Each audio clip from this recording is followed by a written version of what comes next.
Will is a four-time varsity letter winner and a senior captain. Will has been named to the scholars list multiple times in the upper school. Will Abney. Number 35, Anderson Beaver. Anderson is being joined by his parents, Chris and Holly Beaver. Anderson has been playing running back and linebacker for Lovett for the past 6 years. He's a four-time varsity letter winner and a senior captain. In the classroom, Anderson is a member of the National Honor Society and has been named to the scholars and principals list. Anderson Beaver. Number 30, Hayden Bernard. Hayden is being escorted by his parents, Jeff and Amy Bernard. Hayden has been playing football for Lovett for 4 years. He is a two-time varsity letter winner. Inside the classroom, Hayden has been named to the scholars list every year of the upper school. Hayden Bernard. Number 52, Brooks Bradbury. Brooks is being accompanied by his parents, Tom and Julie Bradbury. He has been playing football at Lovett for the past 6 years. Brooks is a three-time varsity letter winner. He is also a member of the National Honor Society, has been named to the principals list every semester of the upper school, and is an AP scholar with distinction. Brooks Bradbury. Number 10, Jake Bryant. Jake is accompanied by his Margaret and Jake Bryant. Jake has been playing linebacker for Lovett for the past 6 years. He is a three-time varsity letter winner. He has also made the principals and scholars lists multiple times in the upper school. Jake Bryant. Number 78, Noah Claxton. Noah's being joined by his parents, Felicia Claxton and Alex Malone. Noah's been playing football at Lovett for the past 2 years. He is a four-time varsity letter winner, a PAL leader, and member of the Student Athlete Advisory Board. Noah plans on playing football in college. Noah Claxton. Number 71, Grant Ewing. Grant is being accompanied by his parents, Stacy Ewing and Lori Bowen. Grant has been playing football for the past 6 years at Lovett. He is a four-time varsity letter winner, a 2-year starter, and a 2022 Northside Neighbor Super 7 selection. Grant Ewing. Number 12, Christopher Fielden. Christopher is being escorted by his parents, Brian and Paige Fielden. He has been playing football for Lovett for the past 6 years. Christopher is a four-time varsity letter winner and team captain. In the classroom, he has made the scholars list every year in the upper school and is a member of the National Honor Society. Christopher Fielden. Number 41, Sam Franco. Sam is being accompanied by his parents, Ryan and Lauren Franco. He's been playing football for Lovett for the past 3 years. Sam is a three-time varsity letter winner. Sam Franco. Number 17, Aiden Light. Aiden is being escorted by his parents, Jay and Christy Light. Aiden has been playing football at Lovett for the past 4 years. Aiden is a two-time varsity letter winner. When he's not on the field, you can find him playing guitar in his band. Aiden Light. Number 16, Trick Marshall. Trick is being joined by his parents, Michael and Beth Marshall. Trick has been playing football for Lovett for the past 6 years. Trick is a three-time varsity letter winner. Trick Marshall. Number 5, Fielder Odegaard. Fielder is being escorted by his parents, Derek and Meredith Odegaard. He's been playing defensive back and wide receiver for Lovett for the past 5 years. Fielder is a three-time varsity letter winner. Fielder Odegaard. Number 54, Hamilton Peavy. Hamilton is being escorted by his parents, Jay and Allison Peavy. He's been a lineman for Lovett for the past 6 years. Hamilton is a three-time varsity letter winner. In the classroom, he has been named to the scholars list several times in the upper school. Hamilton Peavy.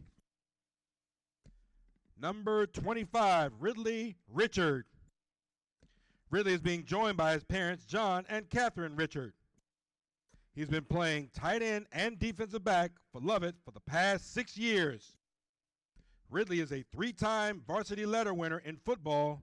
In the classroom, he has been named to the scholars and principals lists multiple times in the upper school. Ridley Richard.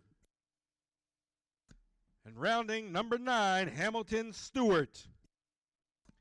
Hamilton is being joined by his parents Seth and Katie Stewart. Hamilton has been playing defensive back and wide receiver for Lovett for the past 6 years. He is a 3-time varsity letter winner. Hamilton has been named to the scholars list multiple times in the upper school. Hamilton Stewart. Let's give a round of applause for our senior football players.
Again, ladies and gentlemen, a round of applause for our senior football players.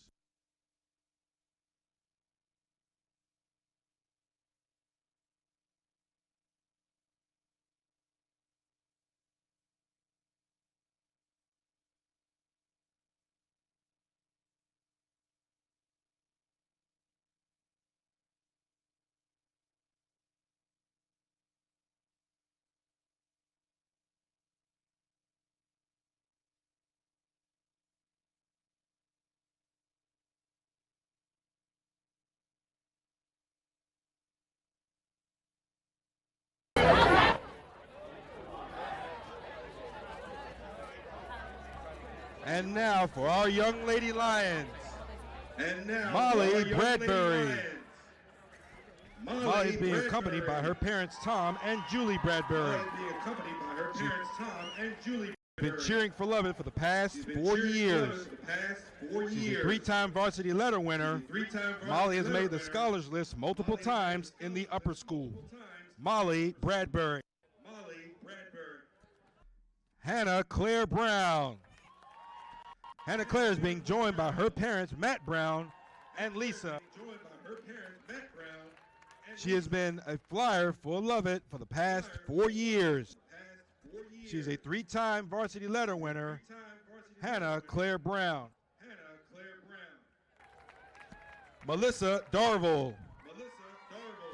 Melissa is being joined by her parents Michael and Marsha Darville. She's been cheering Lovett for the past 4 years. Melissa is a 2-time varsity letter winner. She has also been named to the scholars list and principals list several times in the upper school. Melissa Darville.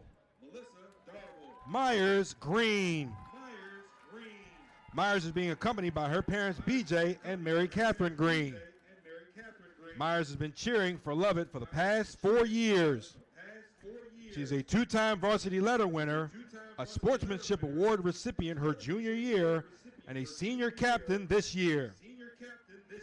Inside the classroom, Myers has been named to the headmaster's list every year of the upper school and is a member of the National Honor Society. Myers Green.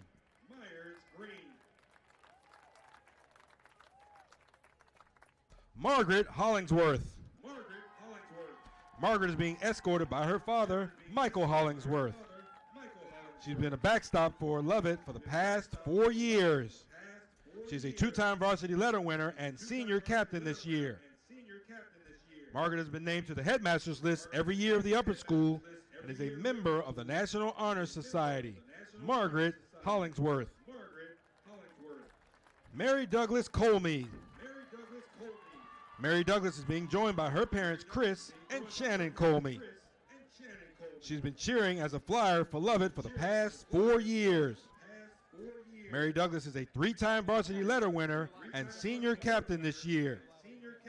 She's also been named to the scholars list multiple times in the upper school. Mary Douglas Colmead. Jillian Lee. Jillian is being escorted by her parents, Bruce and Cheryl Lee. She's been cheering for Lovett for the past 4 years. Jillian is a 2-time varsity letter winner and 2-time Fine Arts letter winner. Jillian Lee. Liddy Lynch. Liddy is being joined by her parents, Kip and Molly Lynch. Liddy has been cheering for Lovett for the past 4 years. She's a 3-time varsity letter winner for fall cheerleading and senior captain. In the classroom, she's been named to the headmaster's list all 4 years of the upper school and is a member of the National Honor Society. Liddy Lynch. Lauren Novellis. Lauren is being escorted by her parents, Scott and Jennifer Novellis. She's been cheering at Lovett for the past 4 years. She's a 3-time varsity letter winner. Lauren has also been named to the scholars list multiple times in the upper school. Lauren Novellis. Elizabeth Shaw. Elizabeth is being escorted by her parents, James and Lorette Shaw. Elizabeth has been cheering for Lovett for the past 4 years. She's a 3-time varsity letter winner. In the classroom, Elizabeth has made the scholars list every year of the upper school. Elizabeth Shaw. Let's hear it for your Young Lady Lions.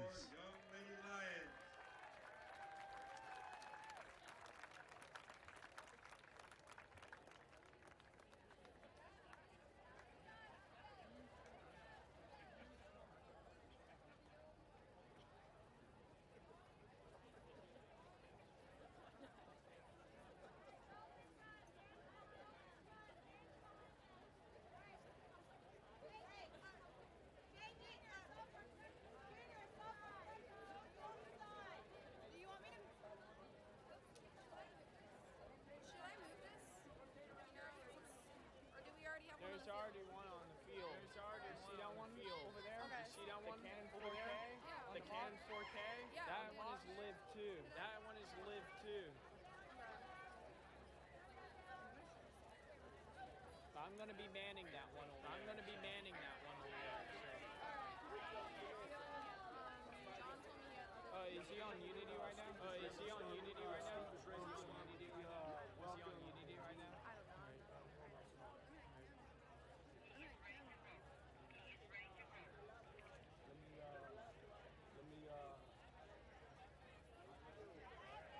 Again, a round of applause for our Young Lady Lions.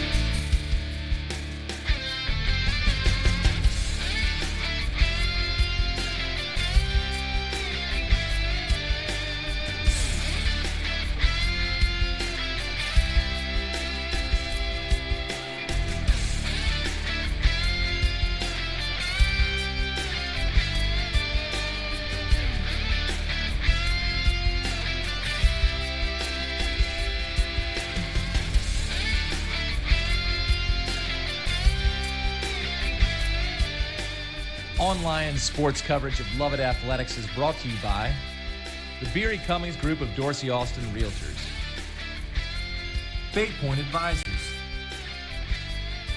and by Montag Wealth Management.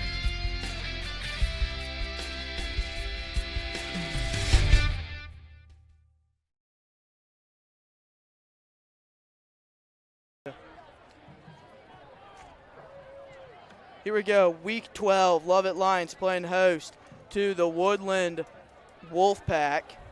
A 5-4 matchup, both teams at 5-4. Julian Escalera.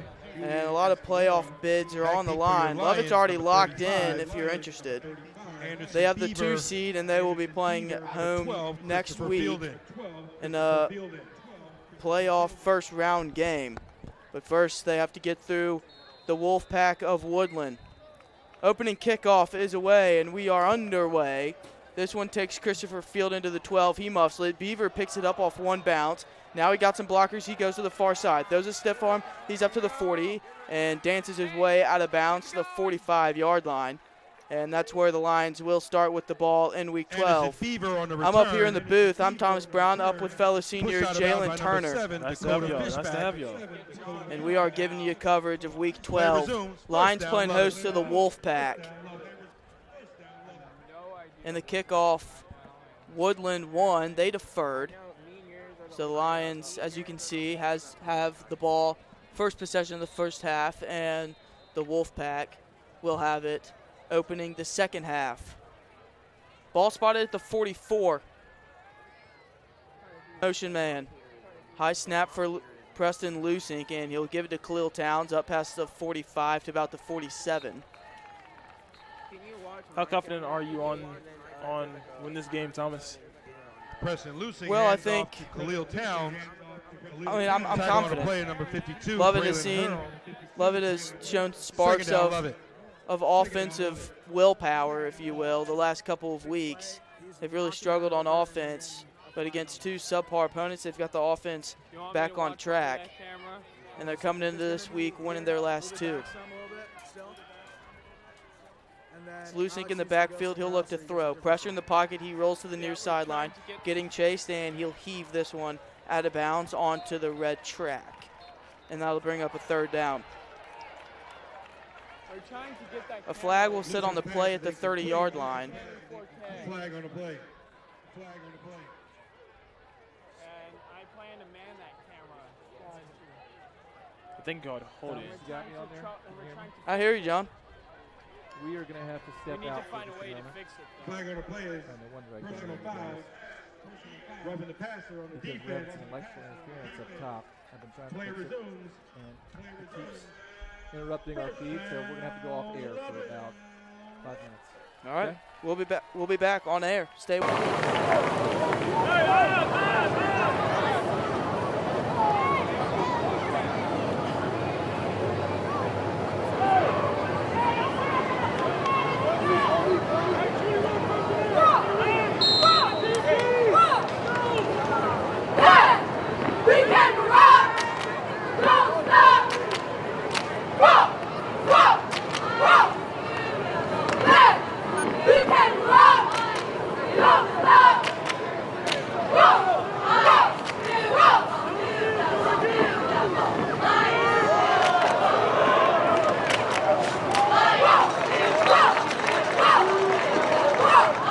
Lucy's hands off to Towns. Tackle by number 25, Kenton Collier. 2nd down, Lovett.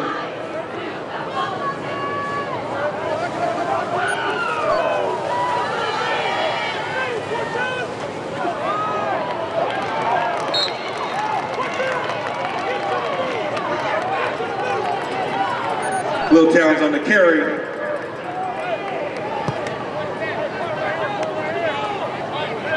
Tackle by number 12, Jabril Muhammad.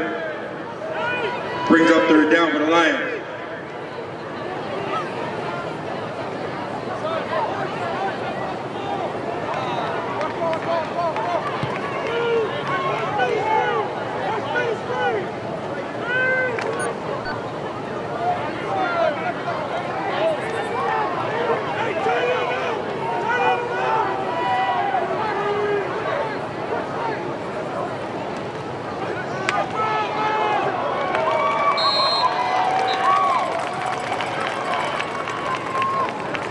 Preston Lusink on the keeper.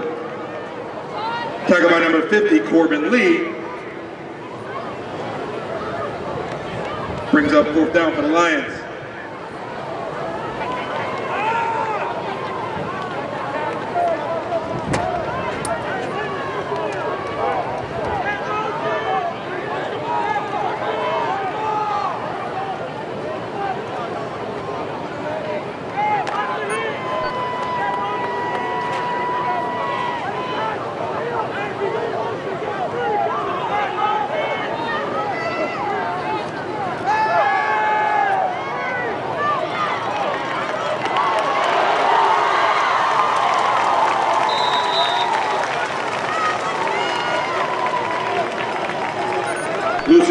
caught by Towns.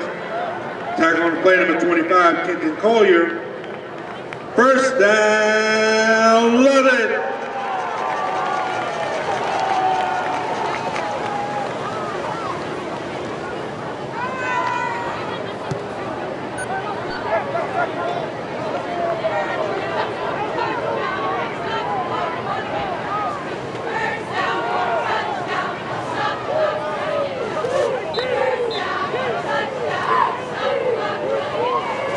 Lusig on the keeper.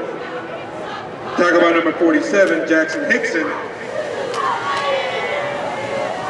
Second down, Lovett. Injury timeout. The Linebackers welcome you to another exciting year of Lovett Athletics. Your support as both a fan and member of Linebackers is essential to the success of our athletic programs. With your help, we can continue Lovett's proud tradition of pursuing excellence on the fields, gyms, courts, courses, track, and pool. Please consider joining the Lovett Linebackers organization today.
Pass incomplete, brings up third down for the Lions.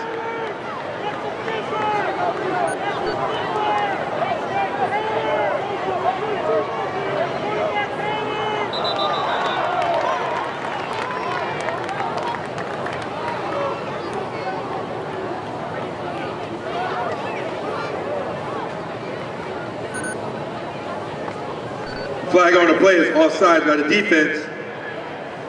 Repeat, third down.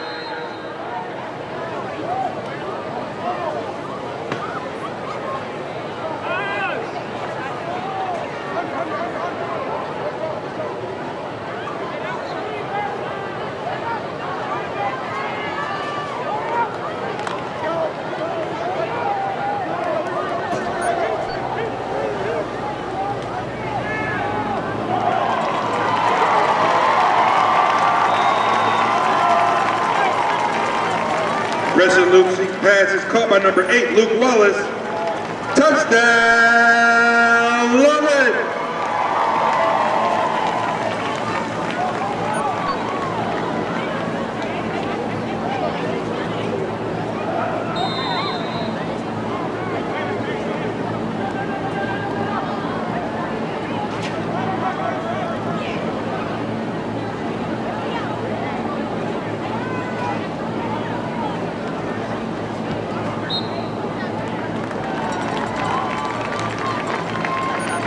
Connor DeVinny's kick is good.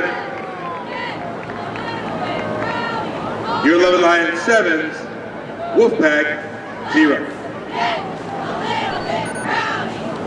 Lovett Varsity Softball completed their 2022 campaign by making it to the Super Regionals of the GHSA State Playoffs. Coach Bush and Abe Avinci, Sr. were also selected to represent Lovett at Georgia Dugout All-State All-Star Game on November 13th, which will be held at Truist Park. Great job this season, ladies.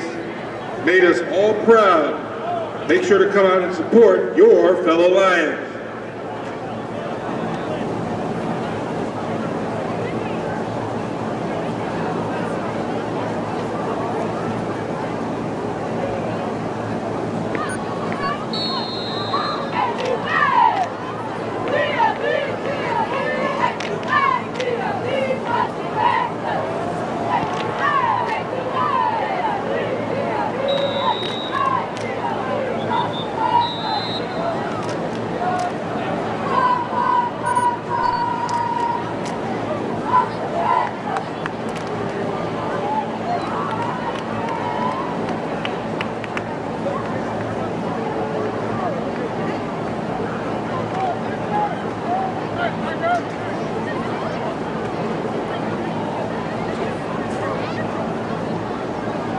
flag on the play is kick out of bounds.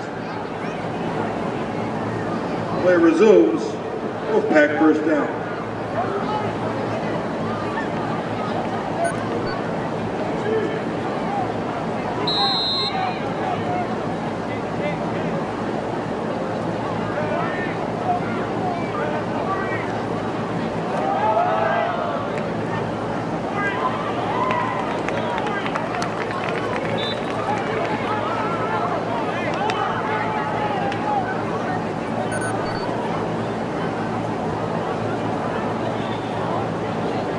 Dominic Northington hands off to number 26, Thomas Putman.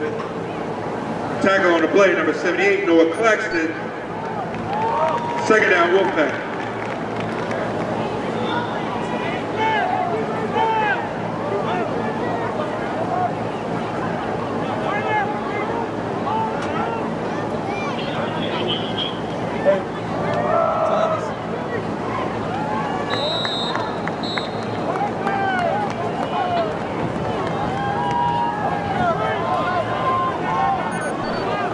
Northington hands off to Putman.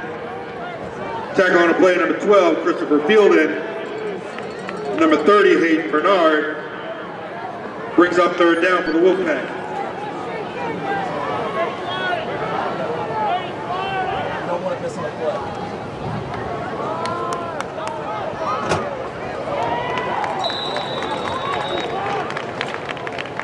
What's wrong? Dominic Northington on the keeper. Oh, Tackle it by needs to number be on 35, HDMI. Anderson Beaver. Completely forgotten. Okay, hang on.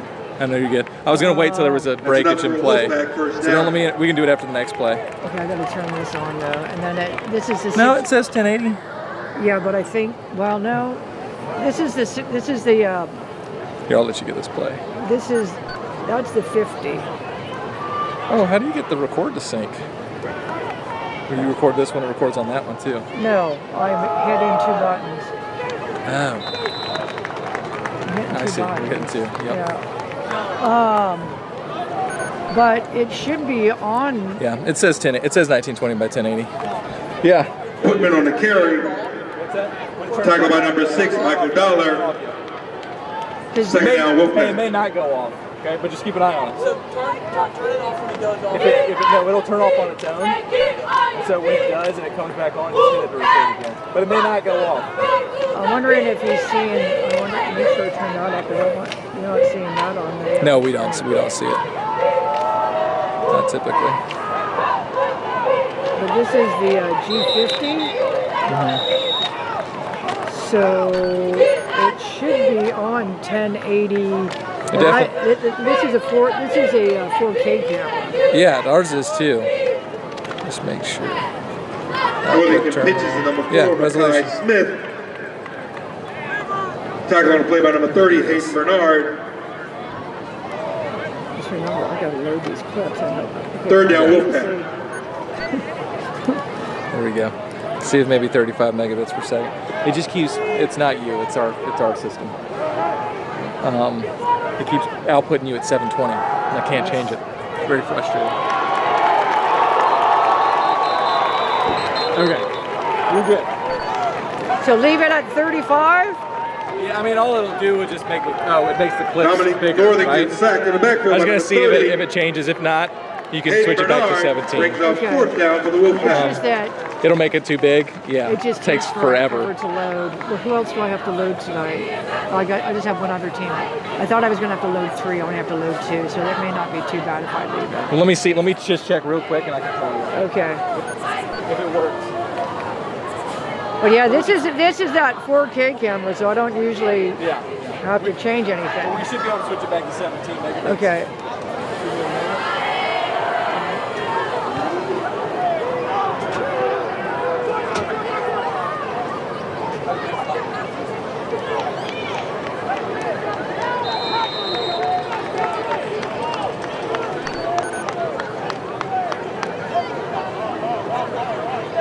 Fans, if you want an update on everything Lovett Athletics, make sure to follow us on social media at Lovett Athletics on Instagram and Twitter to keep up with all your favorite Lions.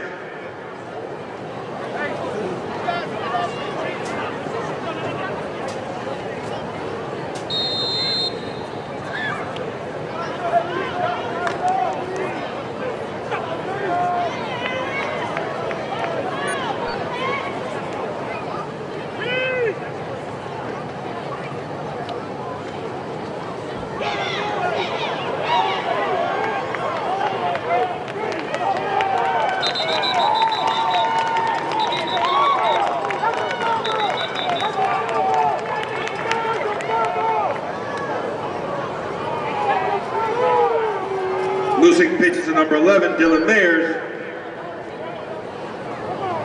Tackle by number 2, Al Geiger.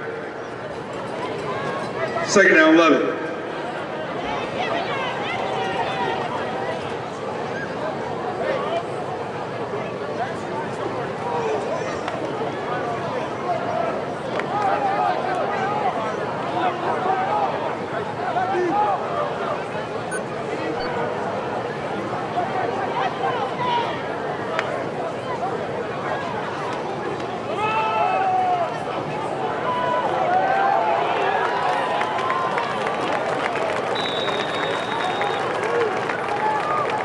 Loosing hands off to Towns. Tackle by number 50, Corbin Lee. First down, love it. Yeah. You can switch it back to 17. Okay. I'll do it at the end of the quarter. Okay.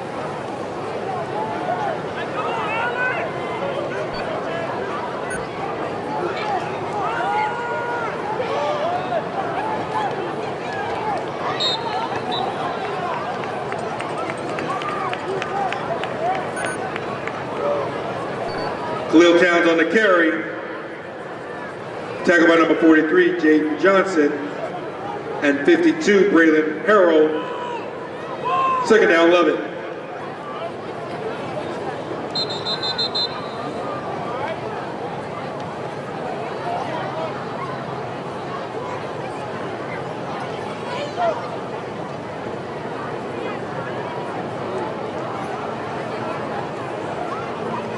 Injury timeout.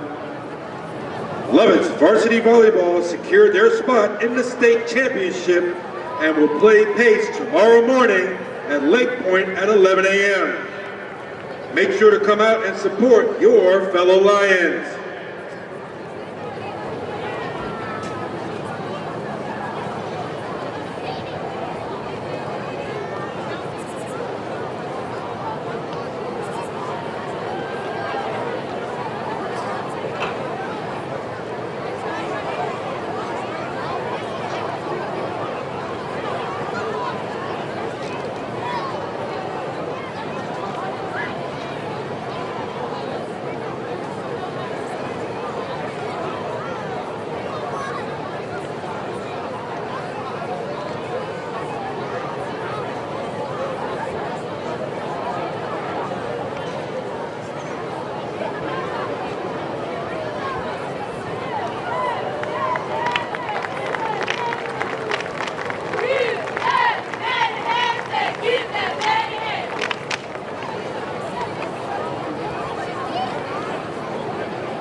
Losing pass is caught by number 15, C.J. Cooper. Tackle on the play, number 22, Cameron Putman. Brings up third down for the Lions.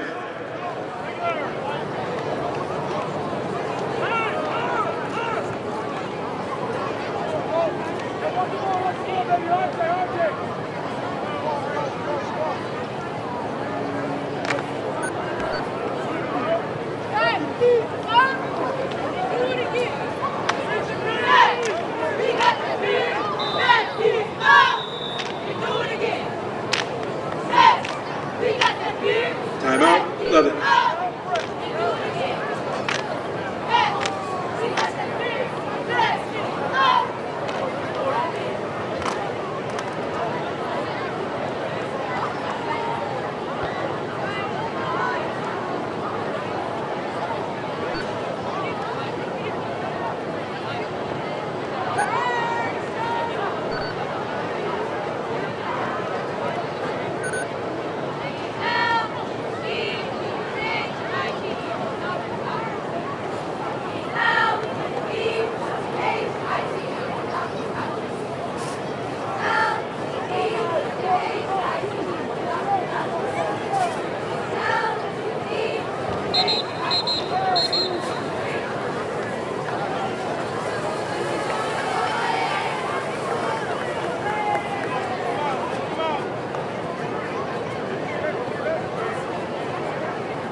47, Jackson Hickson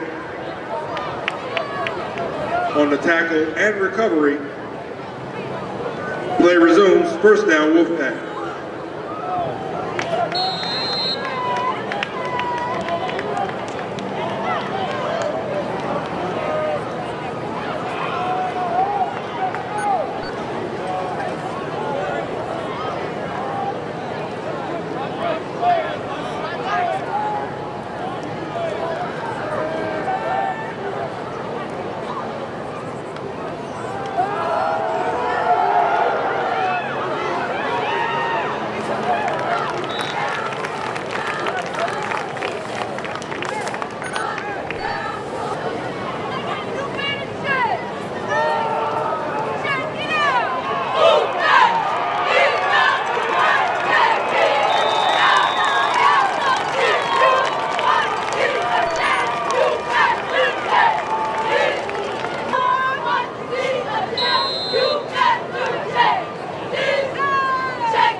Number 47, Jackson.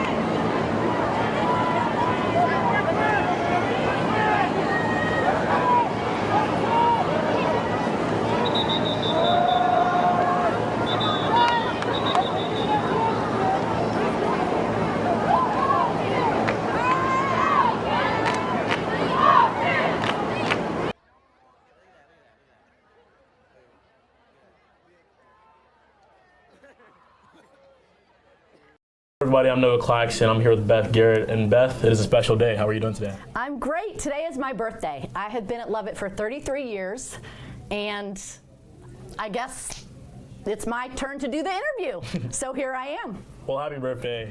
You had a big change in your life this year when you decided to make it your last year. Can you tell us what made this the right time to step away, and what do you have planned next? Well, yes, I am retiring for all of those who have been around forever, and it's probably going to be hard. I'm going to fight through it. I grew up here. My kids grew up here. I'm only retiring from my job here. Joe and I have a gutter company now, so anyone out there, shout out 404 Gutters. If you have gutter needs or accessories to gutters or toppers, we are your people. Give us a call. That's how I'll be spending my days, and with my girlfriends, because I don't want to say no to lunch anymore, and I don't want to say I can't go on a trip anymore, and I'm looking forward to all of those things once I have, moved on from this fantastic job that has been going on for 33 years. Well, I'll be sure to give you a call in about a few years. Who and what would you say inspired you to become an athletic trainer? Oh my goodness. Okay, well, I would say that when I was growing up, and my dad was always in the science field, he was a scientist. In fact, plug for my dad, he developed the treatment for cancer, which Big Pharma decided they didn't want everyone to know about, but you probably heard of it, interferon. That's one of his products. He also developed the vaccine technology that we use for the COVID vaccine and a lot of other vaccines now. But anyway, so I decided that I wanted to go into medicine. I thought I wanted to go into medicine. And then I worked in a lab, and I thought, oh my goodness, that's not for me. I want to be around the people. But I did not want to deal with, the old people, the really sick people, the people who didn't want to get better. So that left athletes. So that's how I chose athletic training, and it's been fantastic. You've had a really special relationship with a lot of sports here. I love it. For example, wrestling. Is there any sport that is particularly your favorite to work with? Absolutely not. Yes, of course. Of course there is. And I brought my ring because unfortunately, because it's my birthday, I'm going out of town and having a big to-do. So I know that the wrestlers are being recognized tomorrow, and they all have their rings. So I'm going to wear my ring today. I think that those athletes are the most well-rounded. I think they're well-behaved. They have great manners. The relationship with the athletes and their parents is unrivaled, in my opinion, by any other sport. So Beth, what piece of technology do we use now that you couldn't have imagined ever using back in the early 90s? Well, we're pretty lucky here because we have always been afforded the things that we needed to best do our jobs. But back in the day, we started out in this teeny little, I don't even know what it was. Maybe it was a little referee room or a little baby locker room. I mean, it was smaller than this room here today. And we had a couple of tables in there. We had a taping table, and we had this big wooden thing that had one of those, deep sinks in it, and that was our cold pool. So the fact that, we don't have to fill that with ice and water every day, all day long, is fantastic that we have the cold pool. And we also even have some technology now that allows us to ice extremities or knees or whatever without having to use ice and water at all. So we just, turn it on, and we don't have to go back and forth and do that forever. We also didn't have any carts back then to use, so I'm pretty sure we toted all of our stuff around. I should say it was just me. I had to tote all my stuff around, except for, the kids who I would ask to tote the stuff around. I think that's maybe where the wrestlers learned how to, I never have to ask them to pick up anything or take anything because they just do it. I guess they've learned through the years that that's how you treat people. We know you've seen a lot of gruesome injuries over the years, but can you explain ones that may have happened in the 2007 state championship against Buford? Oh, Noah, you must be talking about my own injury. Yes, it was super, super cold. It was super rainy, and I was running down the side of the parking lot, and someone came up behind me and just ran over my leg. And unfortunately, as I was trying to get my breath back and not throw up and, just trying to make sure that my leg was still on, she asked if she could call an ambulance, and I told her just to wait a minute, please, just give me a second, I'm gonna be okay. And then her man, I guess her husband, presumably her husband, came running up from the other direction, and I'll never forget it, because he had on the ugliest Easter egg striped sweater, and he said, "You heard the woman. She said she's okay," and he scooped her up, threw her back in the car, and they took off, never to be seen from again, or heard from again. So, yeah, that was terrible. That was a long road, and thank you to the Lovett community for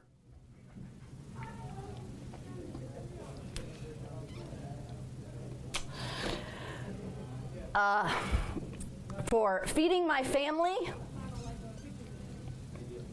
and I'm pretty sure they did a lot of other things too.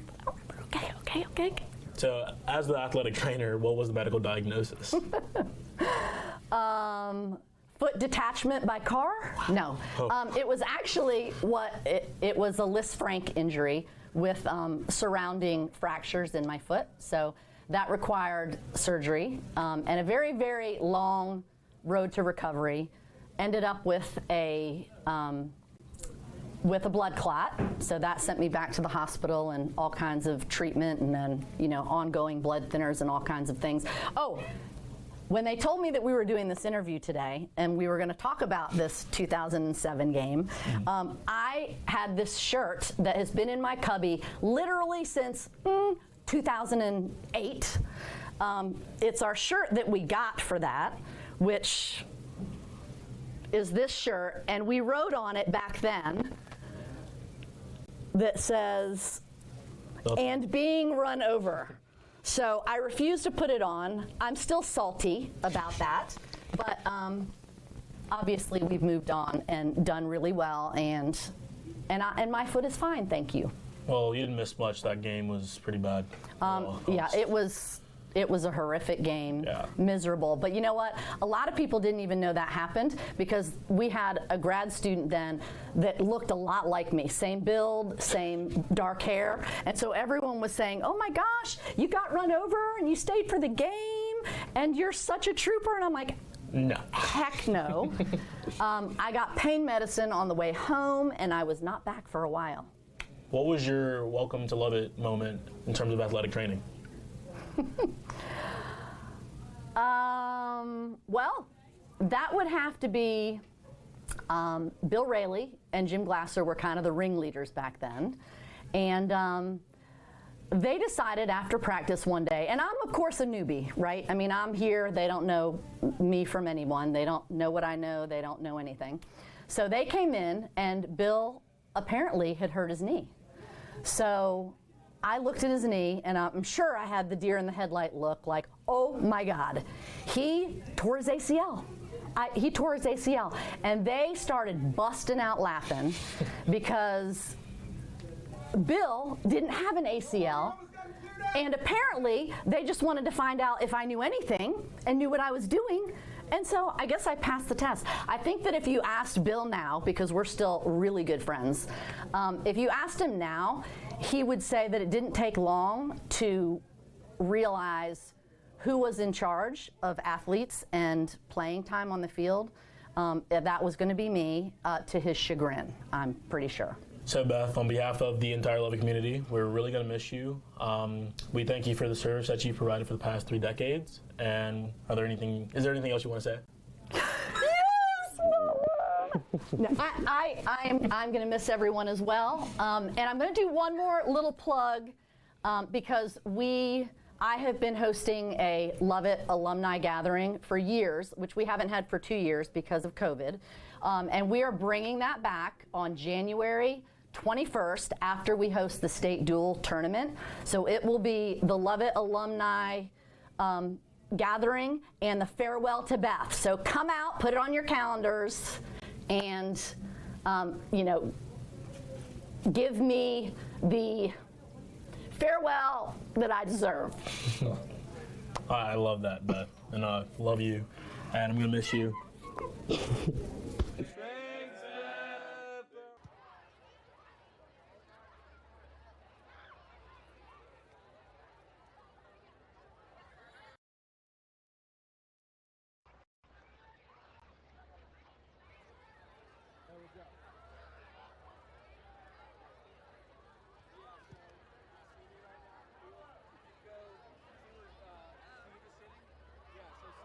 There's like a little black, like, Heidecke thing right on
show? Well, we're going live. Oh, you're finally here? Oh, I recorded like 30 minutes of footage. What were you doing? Interviewing. Mostly, I like how was your school year going? Just love the school. All of them. Why? Because you were gone, bro. I forgot. I honestly, if Will didn't call me, Michael, if Will didn't call me, if Will didn't call me, I came back.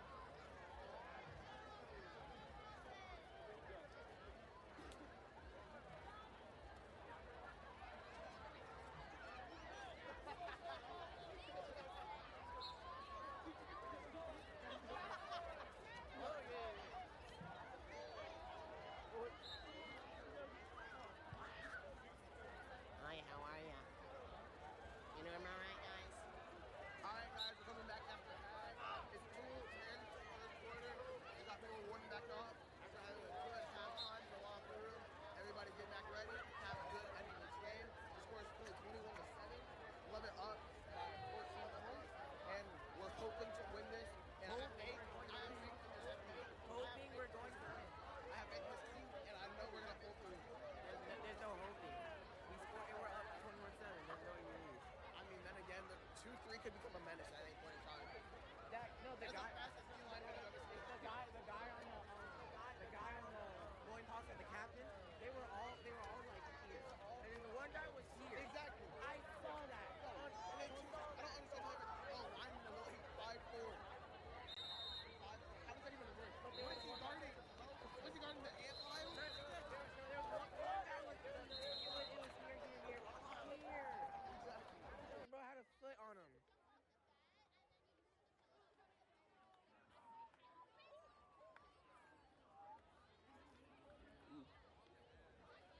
Where's Alex?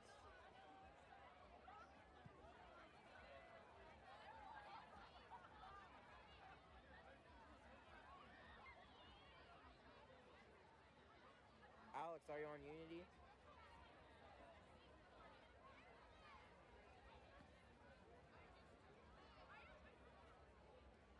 Alex, are you on Unity?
Okay, should be good.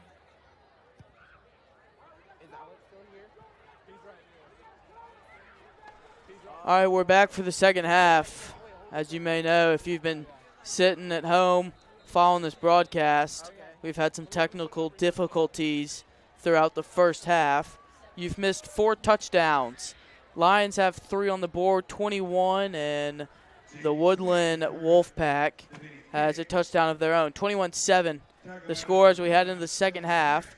Woodland will have the ball to start as they won the coin toss and they deferred, and they will have the ball down 14. I'm up in the booth. I'm Thomas Brown up here with Jalen Turner. Hello, hello. And the Wolfpack starting their first drive of the second half. They're at the 34-yard line. Looking to throw. Now he's going to step up and try to tuck it and run. He'll get to the 35-yard line before he's driven down by a different number of Navy jerseys.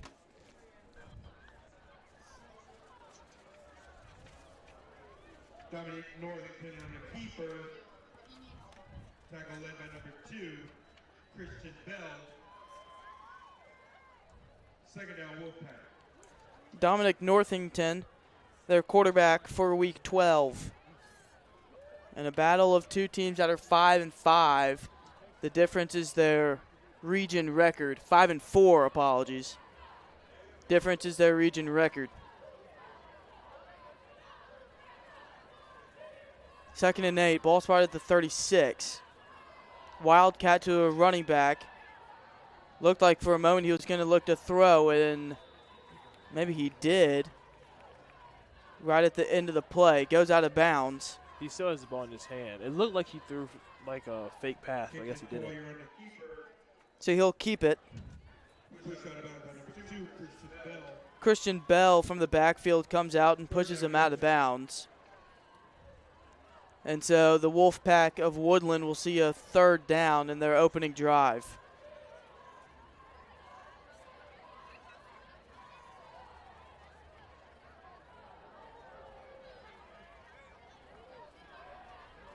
At the 37, 3rd and 7. Northington has trips to the near sideline, low snap, looks to throw. He'll go far sideline, and that ball, did he catch that? He did. That was a really impressive catch. How he was able to catch that while mid-air within a defender on his back is amazing. Receiver was working on Talon Fred, and he went up and made a great play. Noah Claxton getting out. It looks like he's – I don't know if y'all were here for it, folks. Noah Claxton did get hurt in the second quarter. His knee has been a little – messed with him a little bit, so hopefully he recovers back fast because playoffs are coming in soon. He got back in the game, and he caused a fumble. Lions scored a touchdown off it. Here's a quick out route. That one dropped. Looking for his wide receiver, and he had him for a moment, in and out of the hands. Clock strikes to 9 o'clock here in Vinings. We're on the riverbank. This is the Lions' first home game in 2 weeks. Lions have won their last two, both away.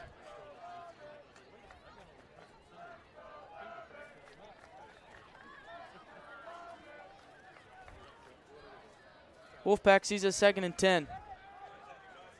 Ball at the Lions' 36-yard line.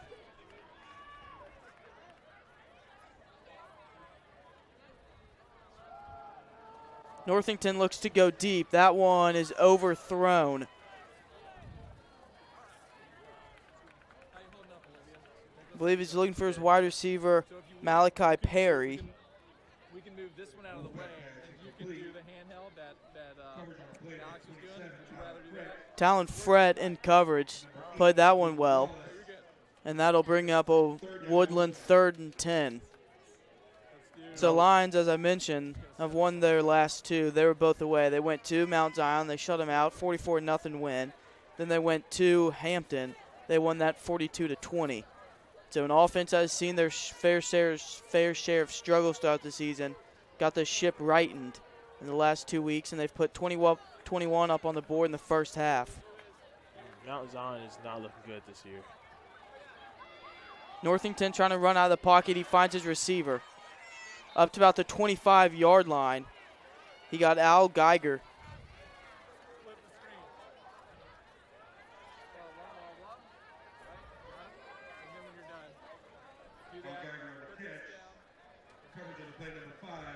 Geiger picks up the first down.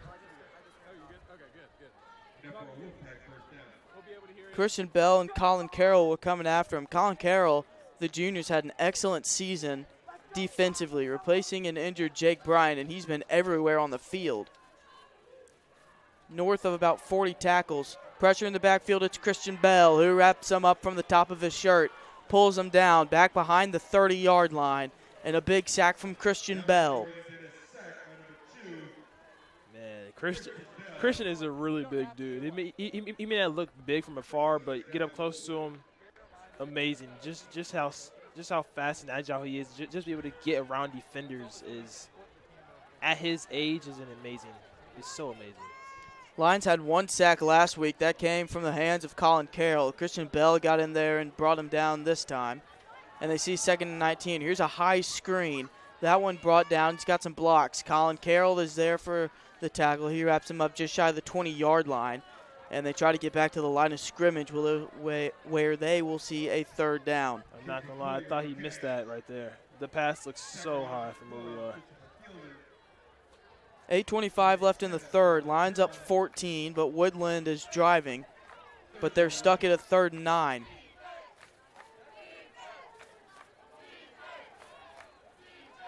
From the 21, Northington, quick screen. Greiger drops it. Hayden Bernard picks it up, takes it back. Whistle blows the play dead.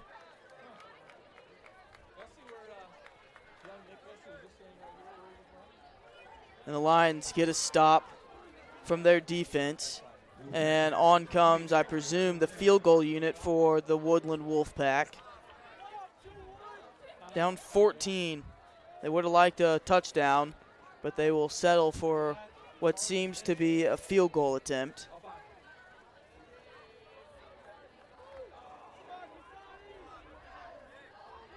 This one spotted at the 29-yard line. It'll be a 39-yard field goal attempt. Pretty long one in high school. Snap spot. The left-handed kicker just buries it. That one was killed, but it's wide. Referee under the goalpost waves his arms horizontally. He's going to call that one wide. No good. And it'll be a 1st and 10 for the Lions. And they keep their 14-point lead as their defense comes up big, and the left leg of the Woodland kicker misses that one wide.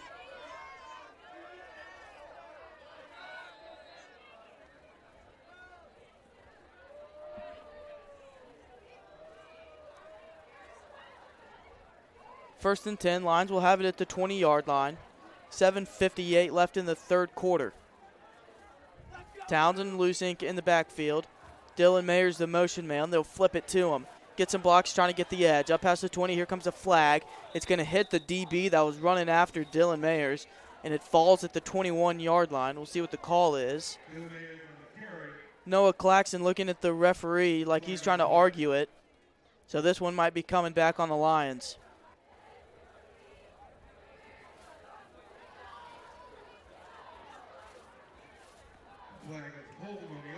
He'll be holding on the offense. That'll set him back a couple. And they will replay 1st down.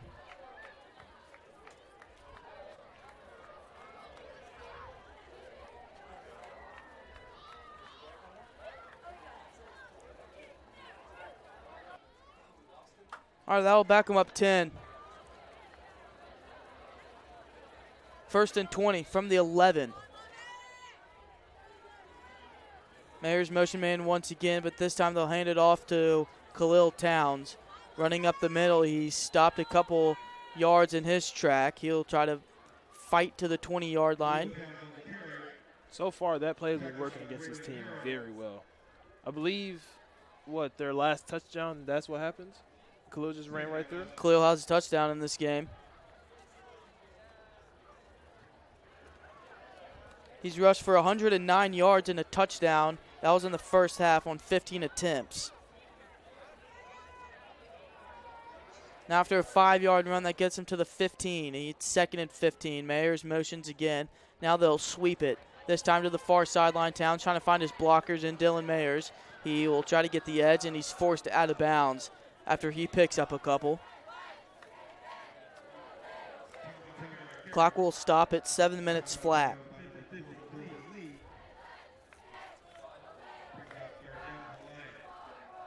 And the Lions will see a 3rd down.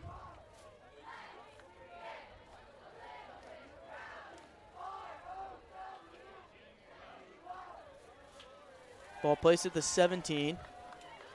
Towns picks up just 2. 3rd and 13. Lusig steps up and looks to his sideline. Muschamp with his white towel around his right shoulder. Lusig hands it off to Khalil Towns, and he's wrapped up right away. Seems like they're getting used to them running now, so the play should definitely be changed up a little bit. I'll remind you, while a personnel change is in place, that any rebroadcast, reproduction, or other use of the pictures and accounts of this game broadcast without the express written consent of the athletic director at the Lovett School is strictly prohibited, as Deviney with a low snap will take this, and a wobbly kick will strike at the 43-yard line. And Michael Mitchell will put the downing touch on it.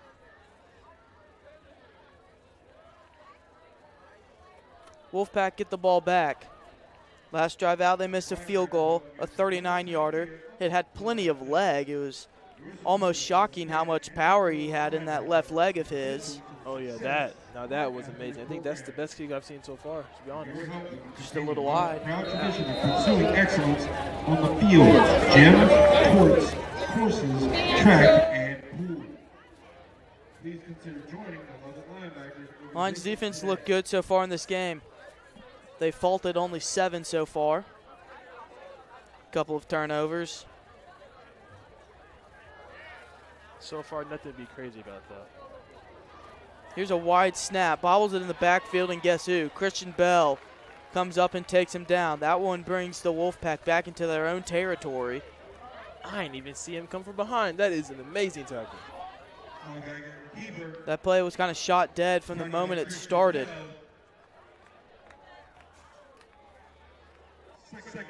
A wild snap, as you can see, and just tried to salvage the play. Christian Bell came in and drove it back right to the even 50.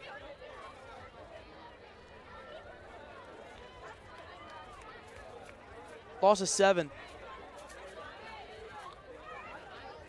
Northington hands it off to his back. Sam Franco, Hayden Bernard, and again Christian Bell. A bunch of Navy jerseys in there to stop the play dead. So far, they have nothing against our defense. Our defense is so much superior than their offense. And another injury, folks. Right now, today has been injury day. We've had approximately 3 or 4 injuries, and it's not looking good. Hopefully, all of them can recover fast. Let's do the athlete of the week.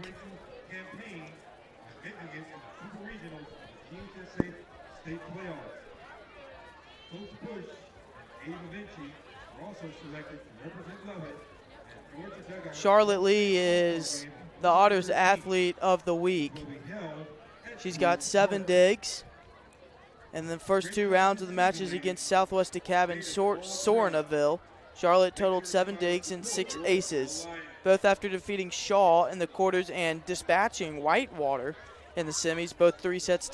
The Lovett volleyball team has advanced to the state championship for the first time since 2015, and we wish Charlotte and the team best of luck. They will face off against our bitter rivals Pace at Lake Point tomorrow at 11 a.m. Charlotte, we hope you enjoy your free meal from Otter's Chicken.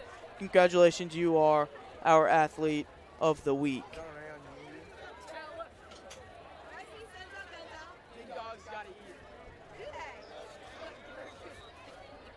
A long 20 to convert a 3rd down for the Woodland Wolfpack. Lions defensive drove them back to the 47. 5:17 left in the 3rd.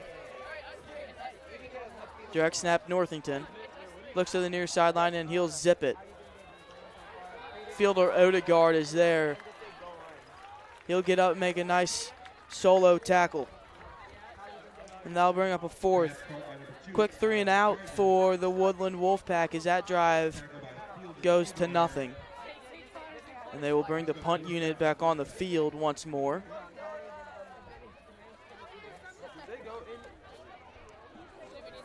Honestly, Thomas, did they go anywhere with that right there? Like that entire set, did they go anywhere? The entire drive? I mean, they went backwards 10 yards, 15 yards.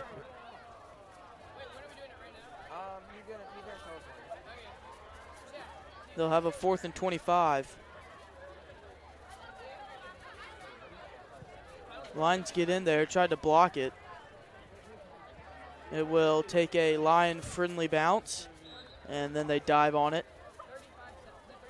Right around the 37-yard line is where the Lions will have their second possession of the second half. They're up 21-7.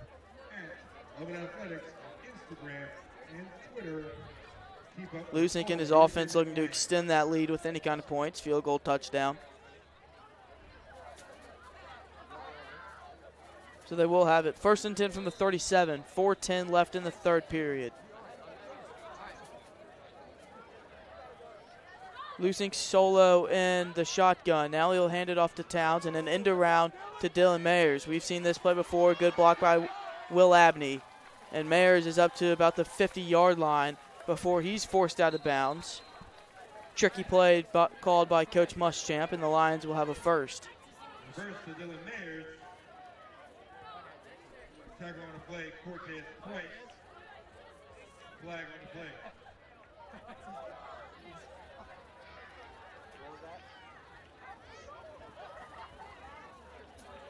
Flag on the play is holding on the offense. Play resumes, repeat first down.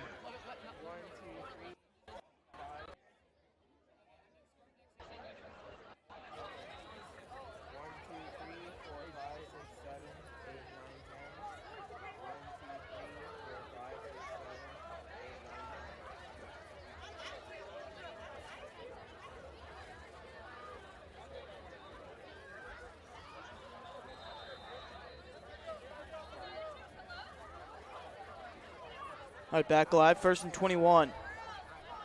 As it says on the Lovett Lions navied out scoreboard. Conley Oakley Field, Kilpatrick Stadium, week 12. Lions versus the Wolfpack. They lead 21-0. Lusink looked to throw. Now he'll keep it as he goes right up the middle and tackled on his back. He will pick up just a few. Preston Lusink on the keeper. Number 47, Jackson Hickson. All right, we're going to send it down trackside, get an interview going. Here's a Lovett football game with the Three Stooges, Mo, Curly, and Larry. What do y'all think about tonight's ball game, boys? Look at his shirt, I am here with Austin Stevens, Griffin Brogan, and Jack Reese.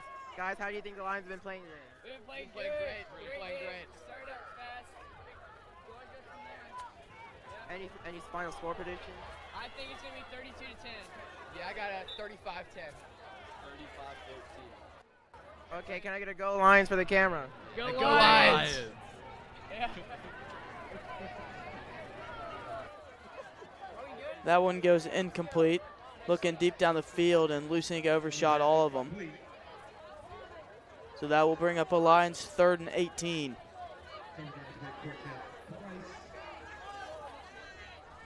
A couple of slow drives to start off this third quarter. Missed field goal, punt. And the Lions are looking at a 3rd and 18. From the 29, a handoff. It's Khalil Towns. Runs to the right side before he meets a wall of white jerseys. And that'll bring up a 4th. Towns on the carry.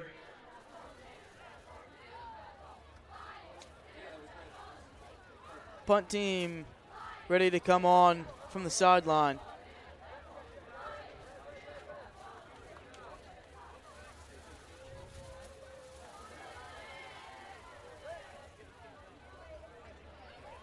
Third and 16 after Towns picks up 2 on the 3rd down play. Deviney is set to boot it away. Return man stands at the 35. And a low spiraling kick spikes at the 50. And it rolls out of bounds. That went out to about the 37-yard line.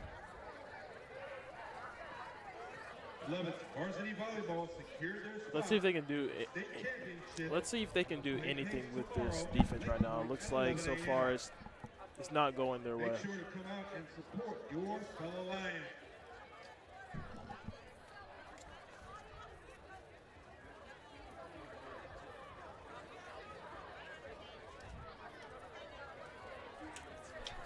Woodland will have a 1st and 10 from the 37. Their third drive of the third. 2:02 left, and they'll see it at the 37. Northington low snap. Pressure from the side at Sam Franco. Rolling out of the pocket to the near sideline. He'll heave it. That one almost tipped and intercepted, but what a catch as he's shifting his way out of bounds up to about the 45-yard line. Wow. I have no words for that. It was a good play. Almost intercepted and then caught on the tip. And they'll pick up a couple, maybe 7 or 6. If they weren't down by 14, then I'd really be impressed.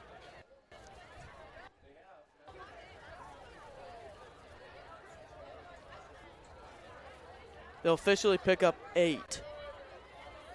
And they'll be spotted at the 45. A buck 48 left. Trips to the near sideline for Dominique Northington. Another low snap, and he will kind of spike it to his running back. He's going to get some blockers. He'll spin out of a tackle. 1st and 10 and a lot more. Up to the 30, to the 20, 15, 10, 5, and he is just short. Down at the 1-yard line. Looks like he dropped it right at the end there. What a run. Honestly, if he didn't get pushed, I think he might have made it. Here's a replay. He followed his blockers. Nice spin move there. Michael Dollar, and then it was Colin Carroll and Christopher Fielden who came in and kind of just got him off track, and they'll put him 5 yards short of the end zone. 1st and goal.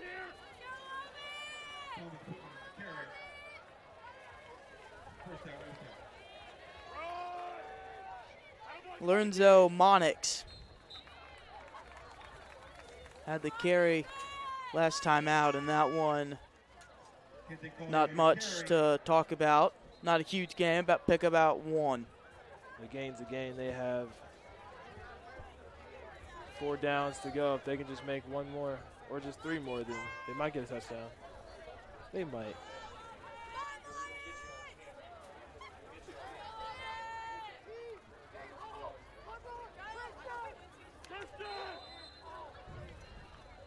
And they'll have it 2nd and goal. They pick up 1. So they're at the 4. Trying to cut this lead in half. 21-7. Woodland trying to make this thing interesting. Here's a direct snap. That one to Jaden Swain out of the Wildcat. They'll pick up just a few as they did on the 1st down play. That'll bring up 3rd and goal. 30 ticks left. Right now it seems like they're trying to run it, but so far they're meeting just as much or just a little bit less as a whole group of strength just against them. And I believe a timeout has been called by Woodland. What do you think, Thomas? You think they're going to score it? Yeah. I do. I think they're going to score a touchdown. I think they're going to throw it this time after 2 runs have not worked. They have to. And if they don't, they'll settle for a field goal. And it'll be an 11-point game.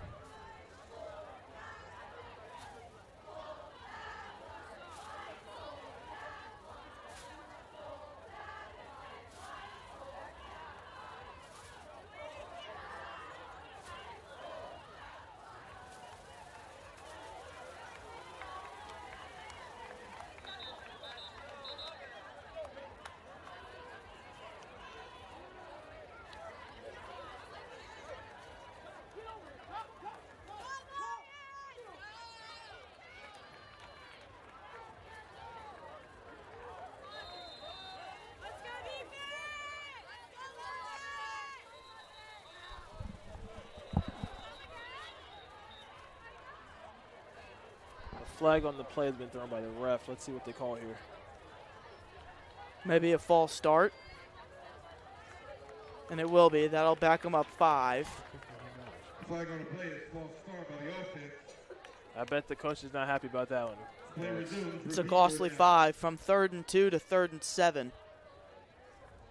3rd and goal from the 2, 3rd and goal from the 7, really. 11 ticks left. Approaching the fourth and final quarter of Week 12. We're back on the riverbank. If I haven't said it yet, the Lions have a home playoff game next week. Everything is officially just waiting to be set. Here's an end around. What a play made by Hayden Bernard. How about that? He came shooting down the gap and made an unbelievable tackle. Drives it back all the way to the 15, and that's a remarkable way to end this third quarter. Call it a goal line stand if you want from the Lions. That'll bring up a fourth down for Woodland. Boys and girls varsity cross country recently competed in their region championships. On the boys' side, Lubbock secured first place and won the region. On the girls' side, Lubbock placed second. Their next meet will be tomorrow in the state championship at the Carrollton High School in Carrollton, Georgia. Go Lions!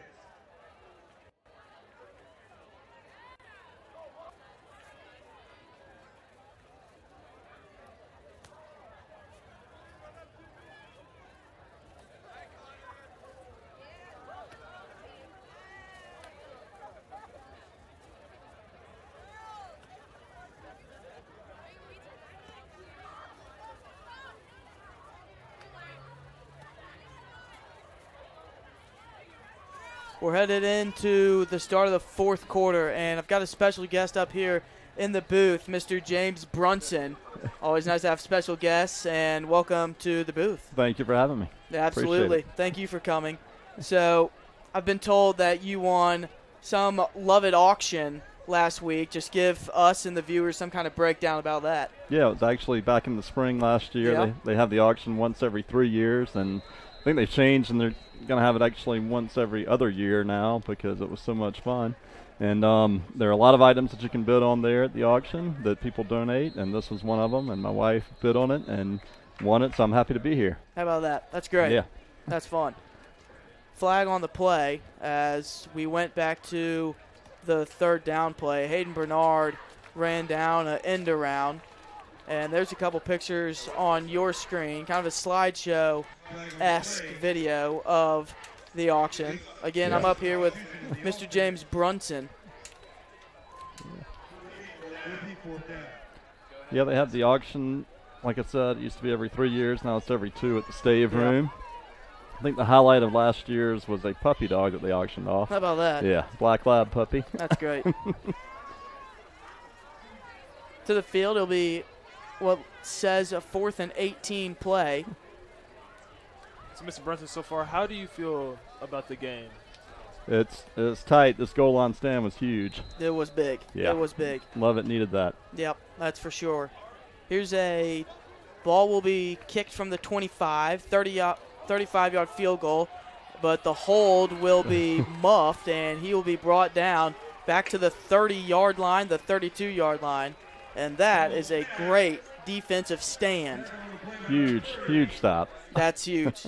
Had him first and goal from the 4 after a big run and brought him all the way back to about the 30. So your daughter is up here with us as well. I know she was on the golf team. She won a state championship last year. Yes, she did. She's a sophomore now. She was a freshman last year, and they had a very good team, and they won the state title by 2 shots.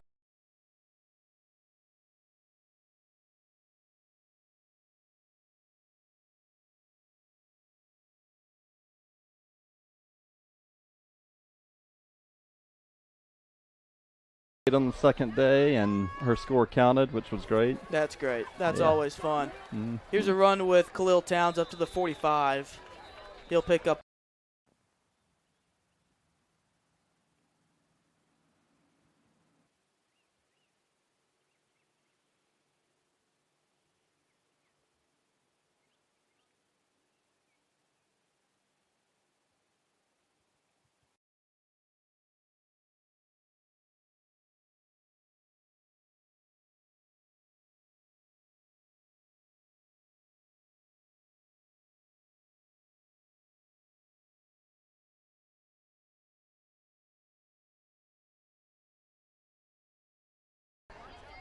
First and 10 from the 46. Here's Christopher Fielden, a new look at running back. He'll get to the 50 and dragged all the way back to the 45, but that should be waved dead, and a flag comes in. See what the call will be on that one. 11:05 left here in the fourth. Lovett needs to run some clock. That's right. Need to run some clock.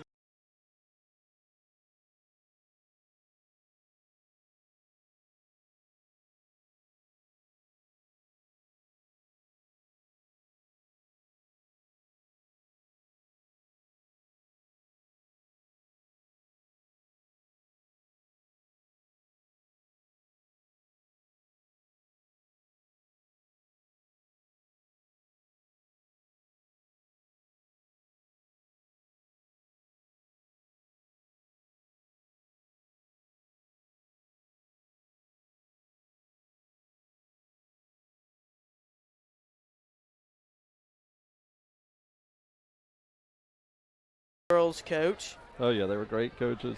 That's very what I've heard. Good. Yeah, Coach Diamond is very helpful. He volunteers a lot of his time. He offers to help those girls year-round at the Marietta Golf Center if they want to come join him up there. Takes a lot of time and a lot of effort. And a well-deserved state championship. Oh yeah. First and 10 from the 41. Dylan Mayer's the motion man. They'll hand it off to Khalil Towns. Runs to the left side. Evades a couple white jerseys, and he'll pick about 6. Khalil Towns on the carry.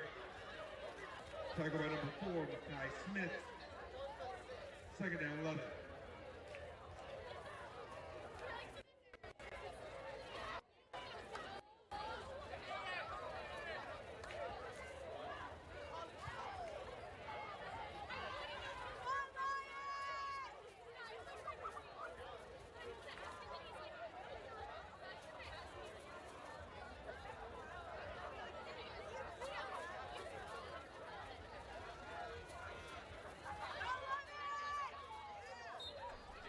All right, so next week is playoffs, and if a couple things rattle into place, we could be playing Westminster next week. So Battle of the Buckhead in the playoffs. So that would be something. That would be something. That would be exciting. This place will have it at home as we're the 2 seed in our region. We're 5-4 on the season, but all of our wins have come in the region. I saw that 5-1 in the region, and I think the offense has improved greatly since that opener against Westminster. They really have. Yeah. They had offensive struggles against Westminster, but last couple of weeks they've been really getting it rolling. So the Lions are going to finish probably second in the region, is that it? Finish second in the region, and then if Holy Innocents wins tonight, which they'll supposedly – I'll try to pull up the score. Then we will play Westminster at home next week. So next week or the week after? Next week. Next week. All right. Holy Innocents, I'm pretty sure, does not play until tomorrow. Okay. So we'll see. Keep an eye on that one. See the result of that. As we're here on the Riverbank. 21-7. I'm up here again with Mr. James Brunson.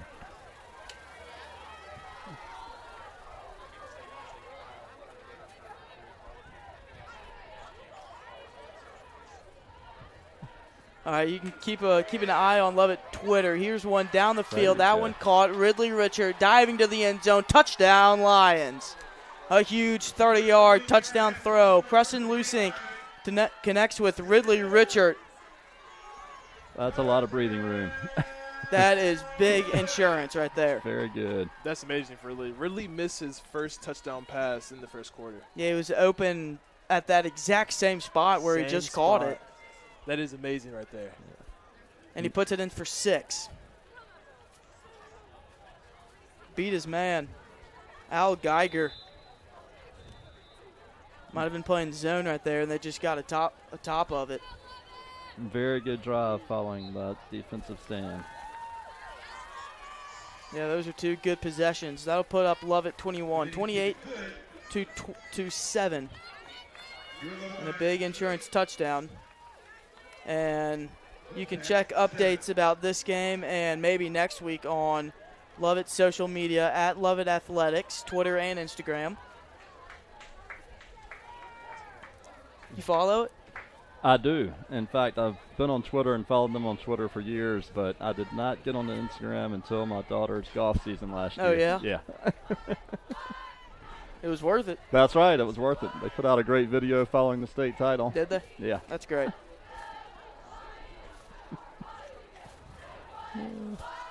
That's fun. Oh, yeah. How's Westminster season gone? I think. So they would finish third in their region. Yeah, they would finish third in their region. Great. I'll pull it up here. Again, if everything kind of falls into place, we're expected to play Westminster.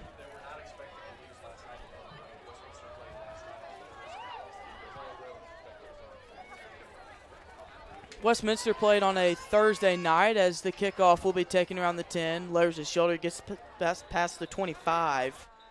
Westminster played Miller Grove again last night on a Thursday. They were presumed to win, but they fell to Miller Grove 24-7. Wow. So that's a kind of a standing, falling loss for Westminster to put them possibly in that 3 spot to come here. Right.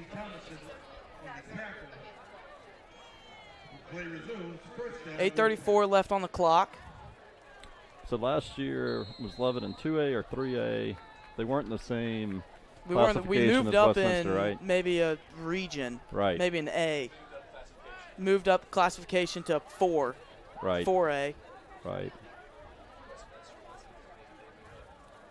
And Westminster was in 3, and they moved up to 4. Got it. And so now we will be in the same classification. And it very well might be the first time we've ever played each other in the playoffs. That was going to be my question. I Yeah. wasn't sure. Right. That was going to be, I mean, I was wondering the same thing. Mm-hmm. It's kind of an analogy. UNC and Duke played in the Final Four for the first time last year. Right. That was a good game. I don't think it's one the Tar Heel fans will forget. No, that's for sure. They will not forget that one.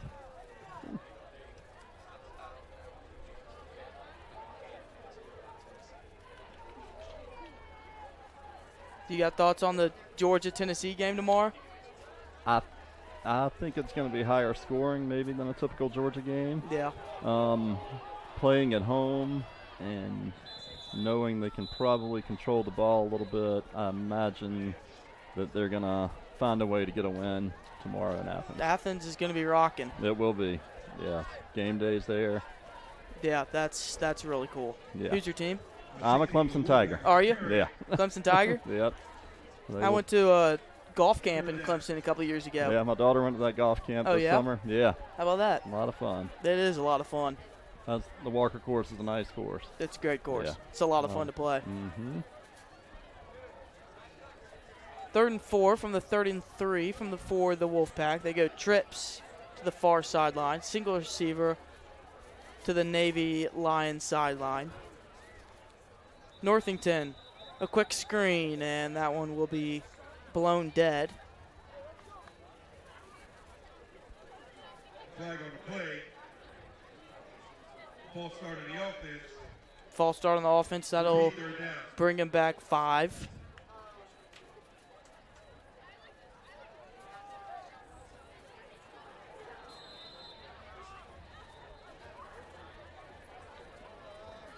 That'll punish them a couple yards. It'll bring up a 3rd and 9.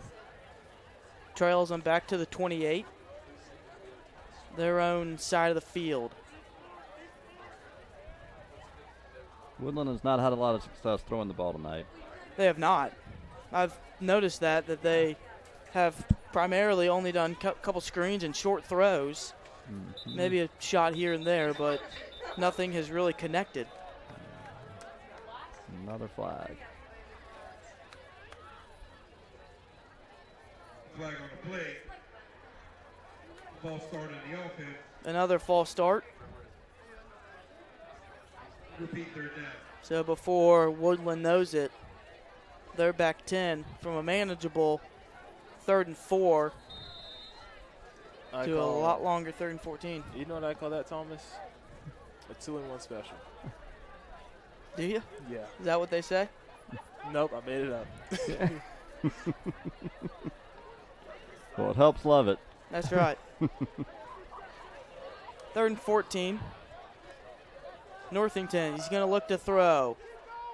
Pump fake, now he's got to scramble. Sets his feet, floats it down the field. That one is caught. But a flag on the play by the ref. 2, actually. Both refs, they saw something. Those are Might be a hold back there. Yeah, those are both in the backfield. Thought I'd curse the Lions. Talking about Woodland's lack of success throwing the ball. The old announcer's curse. Yeah. Kitten Collier makes the catch. The refs bailed me out. It's a classic. Whenever you're watching a game and the announcer in a no-hitter, yeah, they go, he's no-hit through 7, right, and the first batter in the 8th gets a hit.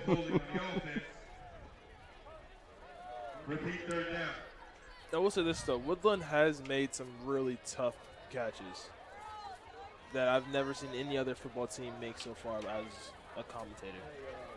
Yeah, they had a good one in the 3rd quarter, heading the opposite direction really on did. their sidelines. Very similar to the one that just got called back.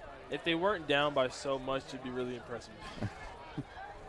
They've had their chances tonight. The They really turnovers have. late in the 2nd quarter really helped level it out, move it from a 7-7 tie to a 21-7 lead. Yeah, there's a big fumble. I Noah Claxton, I believe they converted that to a touchdown. They did. Northington with pressure just kind of floats this, and that one hits the turf. It's amazing how Noah is still out there. Time and time again, he just keeps getting these little knick-knack injuries on the field where he gets down, stays down for about 3 minutes, gets back up, goes to the bench, gets back on the field. That is could be part great trainers too. Great trainers, a great heart for the game, and just he does not give up. Yeah, one of those in the first half did not look good. That's right. I thought he was badly injured. Yeah, I did too. Back out there. I will say this, though. He's going to feel that tomorrow morning. I believe so.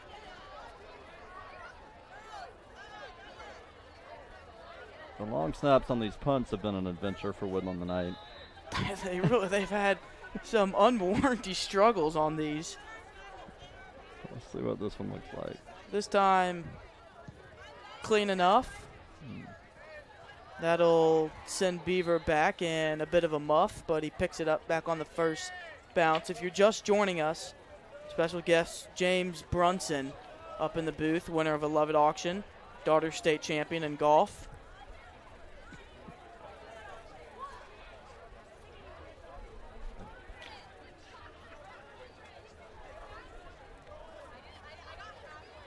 So, did your girl get a wing? Not a wing, a ring. Yes, Sorry, she did. She was very proud of that. Yes. Was it nice? It is very nice. They presented it to them at halftime of one of the games earlier this season. Oh, wow, that's amazing. Yeah, she's got a picture of it.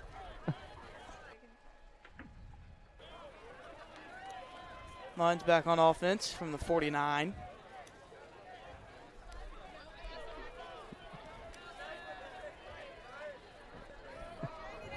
State champion. I can't even imagine the stories you can just tell of that to your kids, your grandkids, family members, friends. That is an amazing feat. Yep, there's the ring.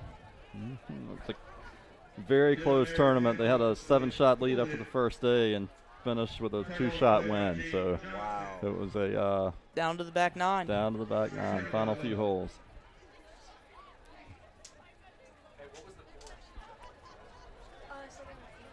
Southern Landings in Warner Robins, Georgia was the where they had the course. It's very nice.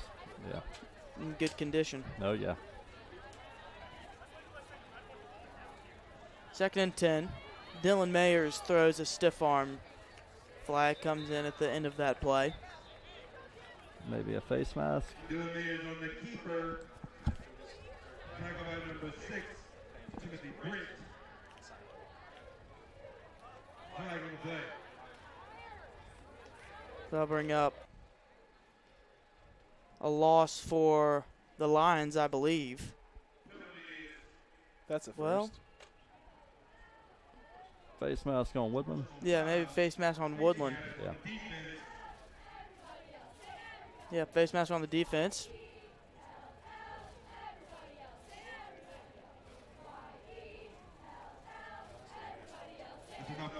Coming next week?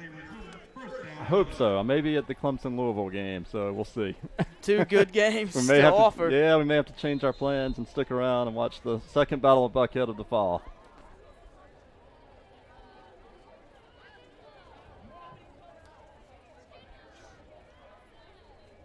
All right, 1st and 10. Mayers comes in as quarterback in a 28-7 lead, and he'll be dropped in the backfield.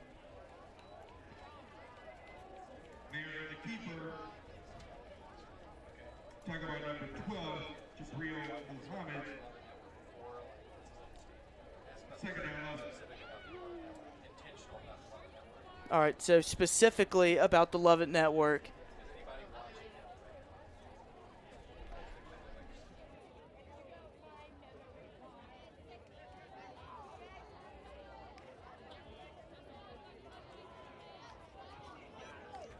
So specifically about the Lovett Network, do you have any relatives, anybody at home watching this one? Yes, my wife, who bid on this auction and won it for me, is back home watching it right now. Yes. That's great. And y'all do such a great job. It's really appreciated. We don't good. don't have to miss any games. Can watch them all. Yeah, So- well, that's good to hear. And I know it's a great experience for y'all too. That's right. It's a lot of fun. Yeah. This is an amazing setup up here. Yeah, it's pretty good. And thank you all so much for having me. Yeah. And hopefully Lovett will bleed out this clock and Absolutely. call it a night, and we'll see you next week for the second Battle of Buckhead. Yep. All right. Thank you. All right, Mr. James Brunson up here. Thank you very much.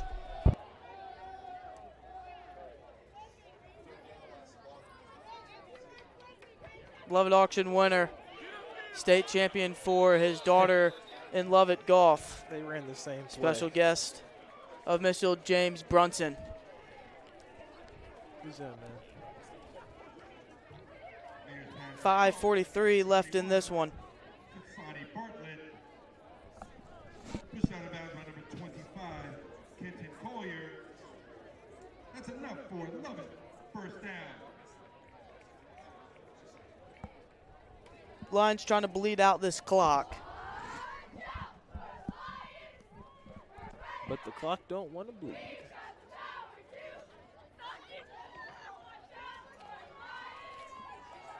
First and 10 from the 24. Mayers gives to Blake Fielden. He will have a pretty good run there. He'll get past the 20.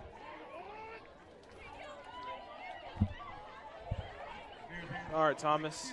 I'm going to say that we've won this game so far. I'm not going to say certainly because I don't want to jinx it, but I'm just going to say out loud that I think we won this game so far. What are you expecting for it next week? It's going to be gritty. It's going to be, especially if it's Westminster, it's going to be hard-mouthed football. They've played already once this year, so they have a pretty good feel of each other. And next week, it's just going to be kind of the helmet to helmet, just go at it football. In the playoffs, it'll be one to watch. I have a good feeling for it. You know, from what I've seen so far, we've worked on the red zone. We're much better at it than we were before. Our runs are better. Our chemistry is at 100%. So honestly, I think we have a good chance for playoff time. I don't know how far, but I think we have a really good chance to win something this year. Yeah, Lovett fell to Westminster in the first week, but the first week, it's always kind of the first week. You're just coming off summer practice. You know, you're just trying to kick the dust off. And for a week one head-to-head battle of Buckhead against Westminster, I mean, it's not totally fair on the scheduling part of it. So this matchup will be much more kind of fair and going at it for both teams as Mayors will rifle one to a tight end. One caught by J.D. Thomason, 5'10" sophomore. We got the second unit in? We do. Oh. Let's see who our future football players are. And you can watch them here, back on the Lovett Network. 4:15 left in the fourth. Lions just trying to milk as much as clock as possible. 2nd and 10, Mayors to Blake Fielden. Nice move from Blake Fielden. He dives, and he is in. Touchdown, Lions. Blake Fielden, a 12-yard touchdown run for Lovett, and they go up 34-7. What a run from Blake Fielden. The junior of Blake Fielden, a 12-yard touchdown run and a couple of nifty jukes to get in on his way there. And Connor Devaney will set up to kick the extra point and make this a 35-7 game. What a run from the junior Blake Fielden. Snap spot. That kick is up, and it is good. Connor Devaney and Blake Fielden put 7 more on the board for the Lions. It's 35-7. Just under 4 minutes left, and the Lions are kind of running away with this one. Woodland trying to keep it as close as possible for as long as possible. But the offense for the Lions has just kind of gotten back on a roll in the last couple of weeks. And they're up 28, 35-7. That last touchdown, our fans were cheering so loud, it's amazing. Love it, spirit. You got to love it. That's why I'm wearing blue right now, Thomas. That's right. That's go Lions.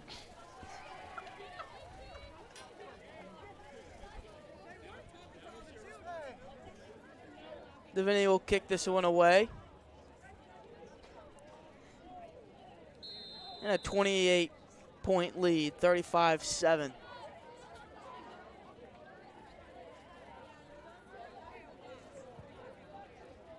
Nice high play. end over end kick, taken at the 10-yard line. You can really see the difference in the putts with both teams. Lovett's putts, they go about 60 yards each.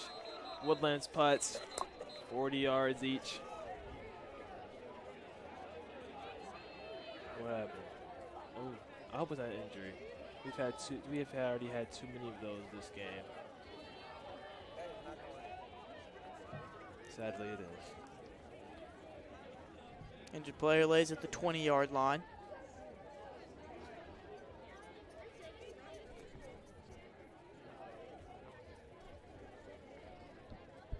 .349 left in the fourth.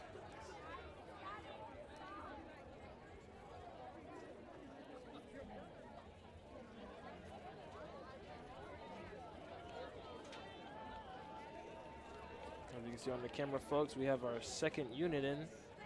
Coach is talking to him up, giving him some pointers and some plays.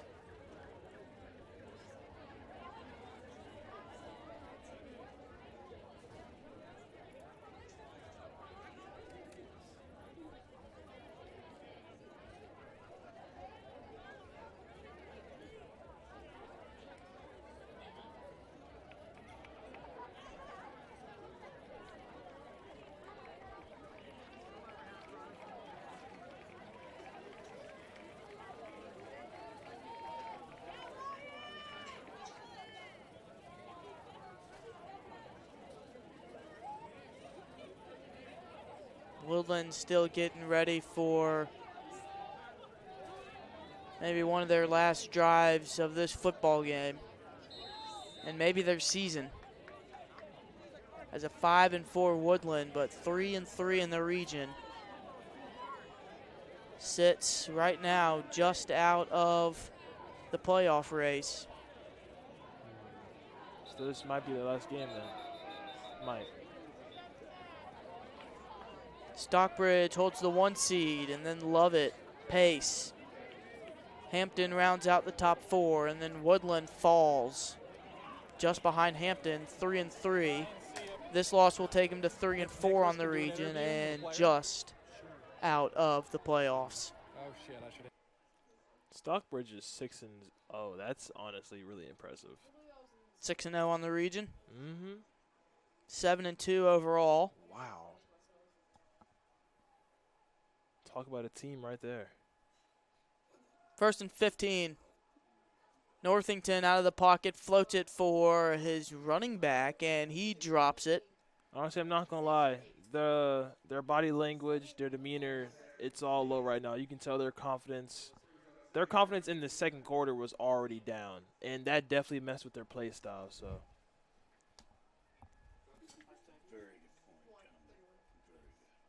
2nd and 15 after the drop pass.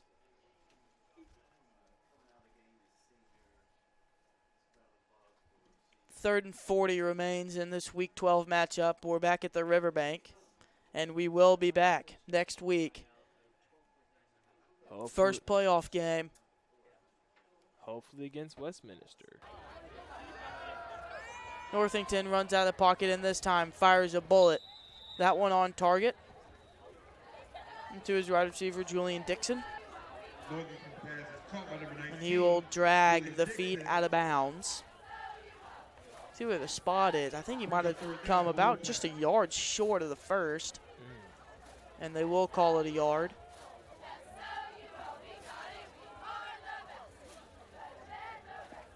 Northington rolling out of the pocket once more.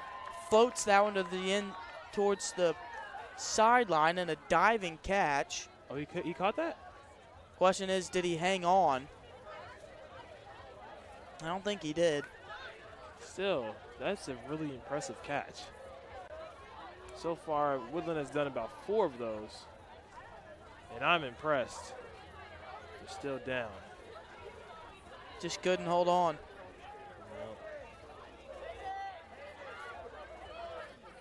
Sadly, most of their team is seniors, so their last game of the season is going to be a really bad loss. I wish their mind at ease when they get home today. 4th and 1. Out of the backfield, their running back. He's trying to fight for the first. He'll be brought back, and this conversion will be all based on the spot. The chains are moving. They're going to call it a first down for the Wolfpack. Tackle by number 31, Andrew Flint. For a Wolfpack.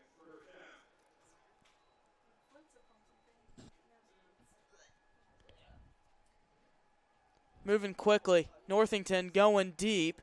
That one incomplete. In covered Crawford Pope.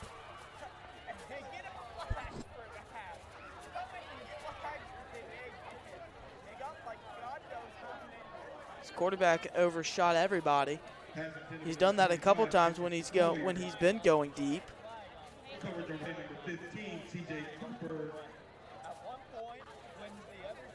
Flag on the play. There will be a flag on the play. I thought I kind of saw like some kind of hold. On which team? Woodland.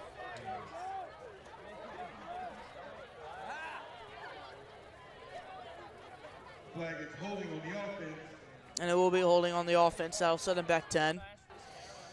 Double or nothing, baby. Repeat, 2nd down. How many flags have they had so far in this game? It's a good question. They had just 3 in the first half. I think I accidentally stepped on it. They've had 13 penalties officially for 105 yards. As our statistician Ryan Coombs has just relayed over the message across a long marble table up in the press box. Appreciative of the great statistician all the way over there of Ryan Coombs. We love you, Ryan. But my golly gosh, 150 yards. That can really, as it's done so far, that can really hurt your chances to win a football game.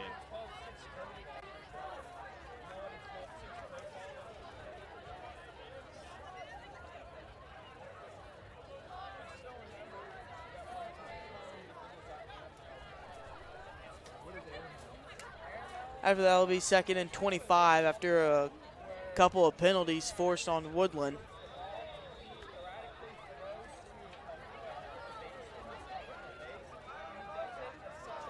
This is interesting. Might be just a timeout here. I didn't see that the referee motioned for a timeout, so I just saw all the players just running off the field. We'll do timeout on Woodland. They'll call it. 2:54. It's taken about 10 minutes to run 1 minute off the clock here in the fourth quarter.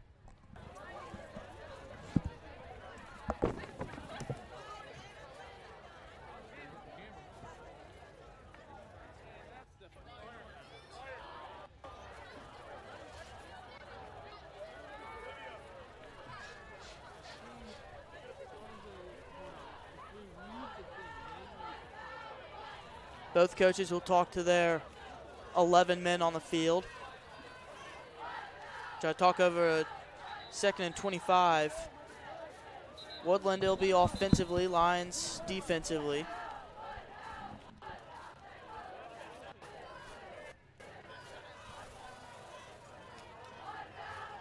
.254 left here in this one. Lions up 35-7 in a comfortable lead and a comfortable spot in that number 2 seed in the playoffs. Northington will roll. And now he will fire into the dirt, incomplete. And all of these running and incompletions are just taking 3 seconds off the clock each play. So now it will be 3rd and 25.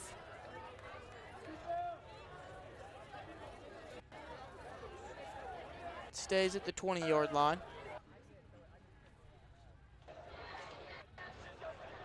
When Northington throws on a play that's not common in this Woodland playbook, he always rolls right out of the pocket, as he stays right in it, right when I say that, but he throws it up high and incomplete. That pass was just simply too high. There was really no defenders right in front of him, but I think this is their second unit, so I think they're just trying to give them more reps just for second season. Because they're still switching out in it. They're still switching everyone out in it. So. This time it'll be the punt team to come up on the field. A long 4th and 25. Lions will get this one back, and they'll just run out the clock. You're on the mic. Got it? We'll have to find a player. Come with me. Leave that here. They've had their struggles with the punt snapping, and that one goes cleanly. Ridley, yeah. All right. To catch and fair catch it will be Michael Mitchell.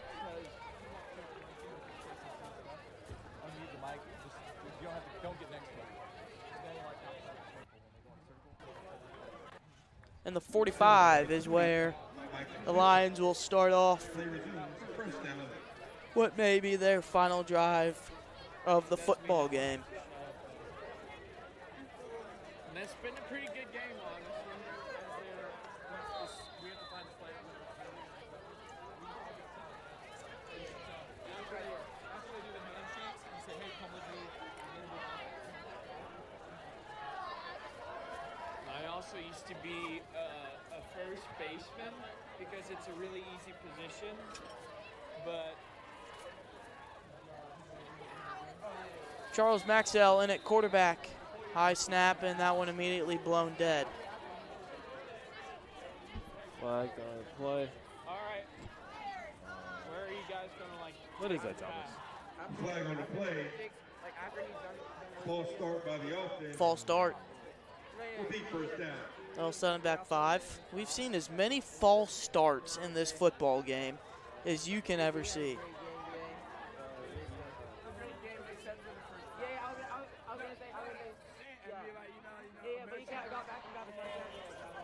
Maxwell, 1st and 15, hands it off. And that play Ran over his own Doesn't teammate do much. Will Fort, a 5'10 freshman, is getting the carry in that one. And he comes right off.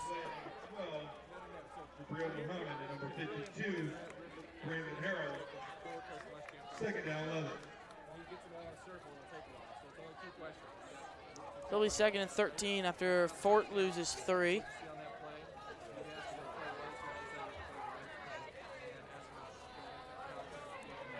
.148 and ticking left in this one.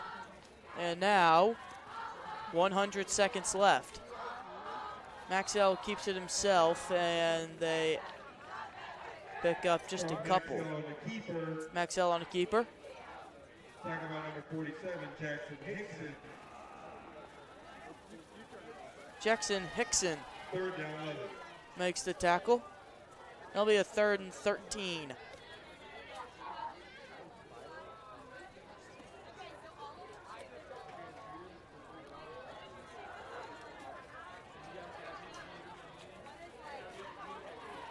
.65 seconds left in this one. Maxwell turns around, talks to his back.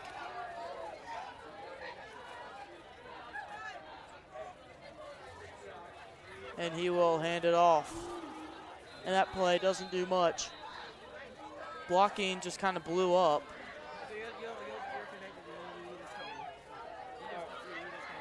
And 40 seconds left and counting in this one. 38, 36, 35. I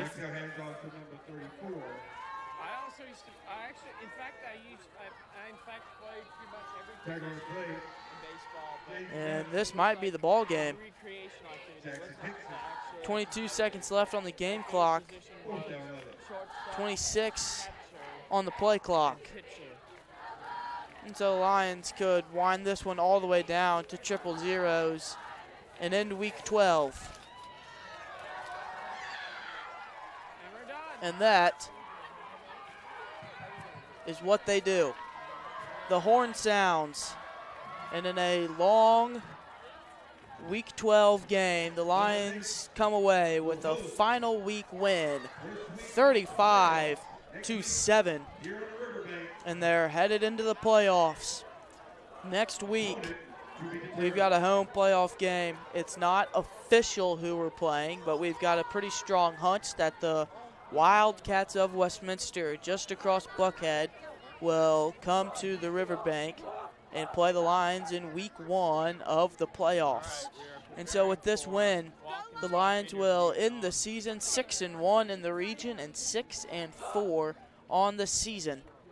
And heading into the playoffs, the Lions will have won 4 of their last 5. And they take the win here, 35-7 the final on what was really a nice Friday, November 4th night. A kickoff of 7:30 and a final horn sound at 10:05. This one is all wrapped up. The Lions and the Wolfpack come at about the 50-yard line to shake hands, and they will depart their ways at the end of the line. Preston Lusink, Khalil Towns shined in this one. It's a walk and talk, so yeah. And we're going to send it down to Ridley Richard and Nicholas Holland for a interview, post-game interview. Unmute the mic. It's unmuted. All right.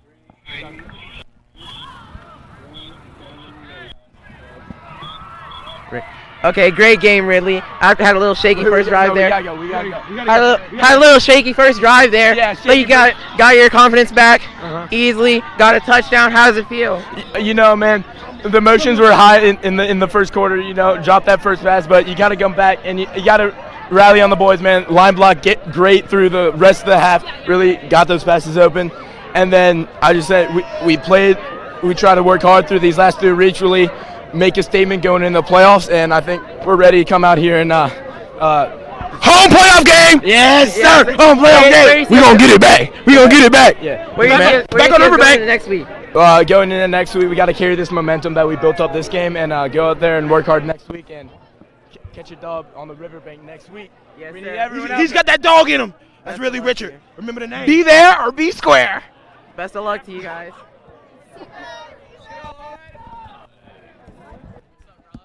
That was a great interview. Holland running with the team as they huddled up right around the 20-yard line. Nicholas Holland, great interview there. And that's all we've got from the Levitt Network.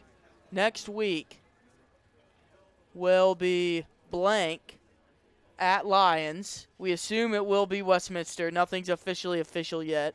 But again, we've got a pretty good hunch. Either way, it's going to be one of the best games we've ever had at home.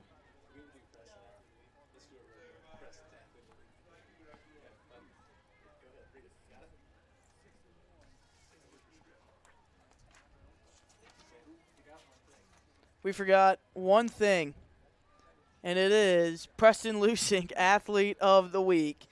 And last week against Hampton, he went 16 for 18, 177 yards, 3 touchdowns through the air. The win guaranteed the Lions a playoff berth for the first time in a generation in the 4A classification. Preston, we hope you enjoy your free meal from Otter's Chicken. Congratulations, you are our Athlete of the Week. Good night, everybody. Have a blessed one.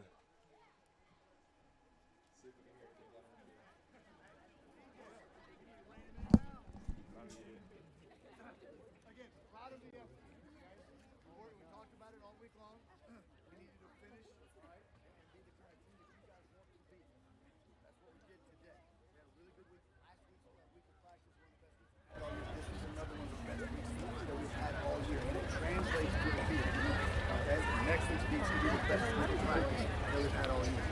We're in the first round of the playoffs. We got some new games. We got your opportunity now. We're going to play out, and whether it's going to end up being good, we won't find out until 10:30 or so tomorrow night when all the games start. From here now. From here, Sean, 8:30 tomorrow morning. Yes, 8:30 injury check tomorrow morning. We're not working out. Okay, we're not doing film. You guys, if you signed up to go to watch our volleyball team go and play, go there, be loud, all right?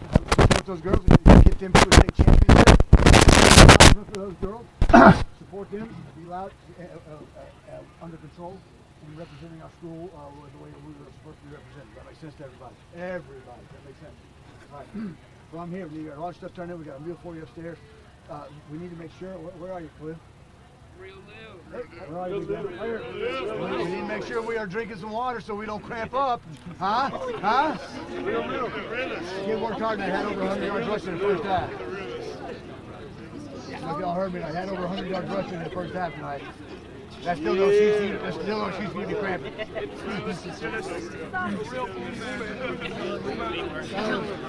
Folks, it's the weekend. Okay? We need to be smart. All right? We need to surround ourselves with good people and make good decisions. And if we're at a place that bad things are going on, we got to make the decision to get our people and leave that spot. You don't need to be there. You can't play in crap without getting some on you. Think about it. If you're there, problem. If you're not there, then they can't accuse you of anything. Don't be there. Make good decisions. We can't afford to lose anybody. Anytime, but particularly right now. Make good decisions. Ask for everybody out. Make good decisions. Be what you're supposed to, where you're supposed to be, and be what you're supposed to be doing. Excited about where we are. You guys finished the regular season as a 6-4 football team. All right, outstanding. Be proud of that. We wanted to end the regular season as a winning football team. You did that. Another accomplishment for this group. It's the Riverbank. It is senior night. I'd like to get all of our seniors up there right quick.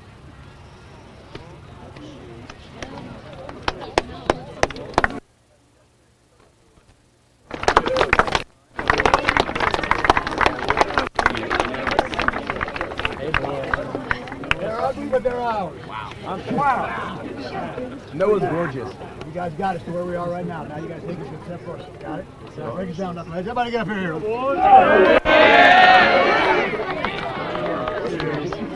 Battle Brothers on 3. 1, 2, 3. Battle Brothers. Senior receivers. Senior receivers in Franco.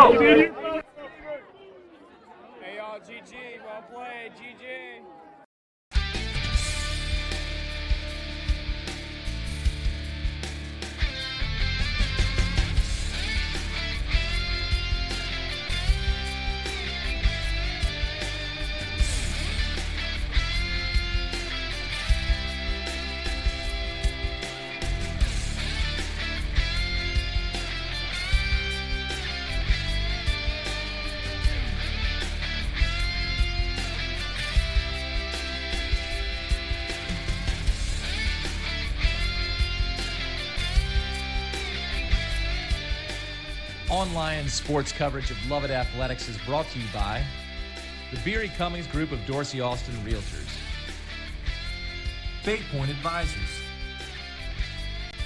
and by Montag Wealth Management.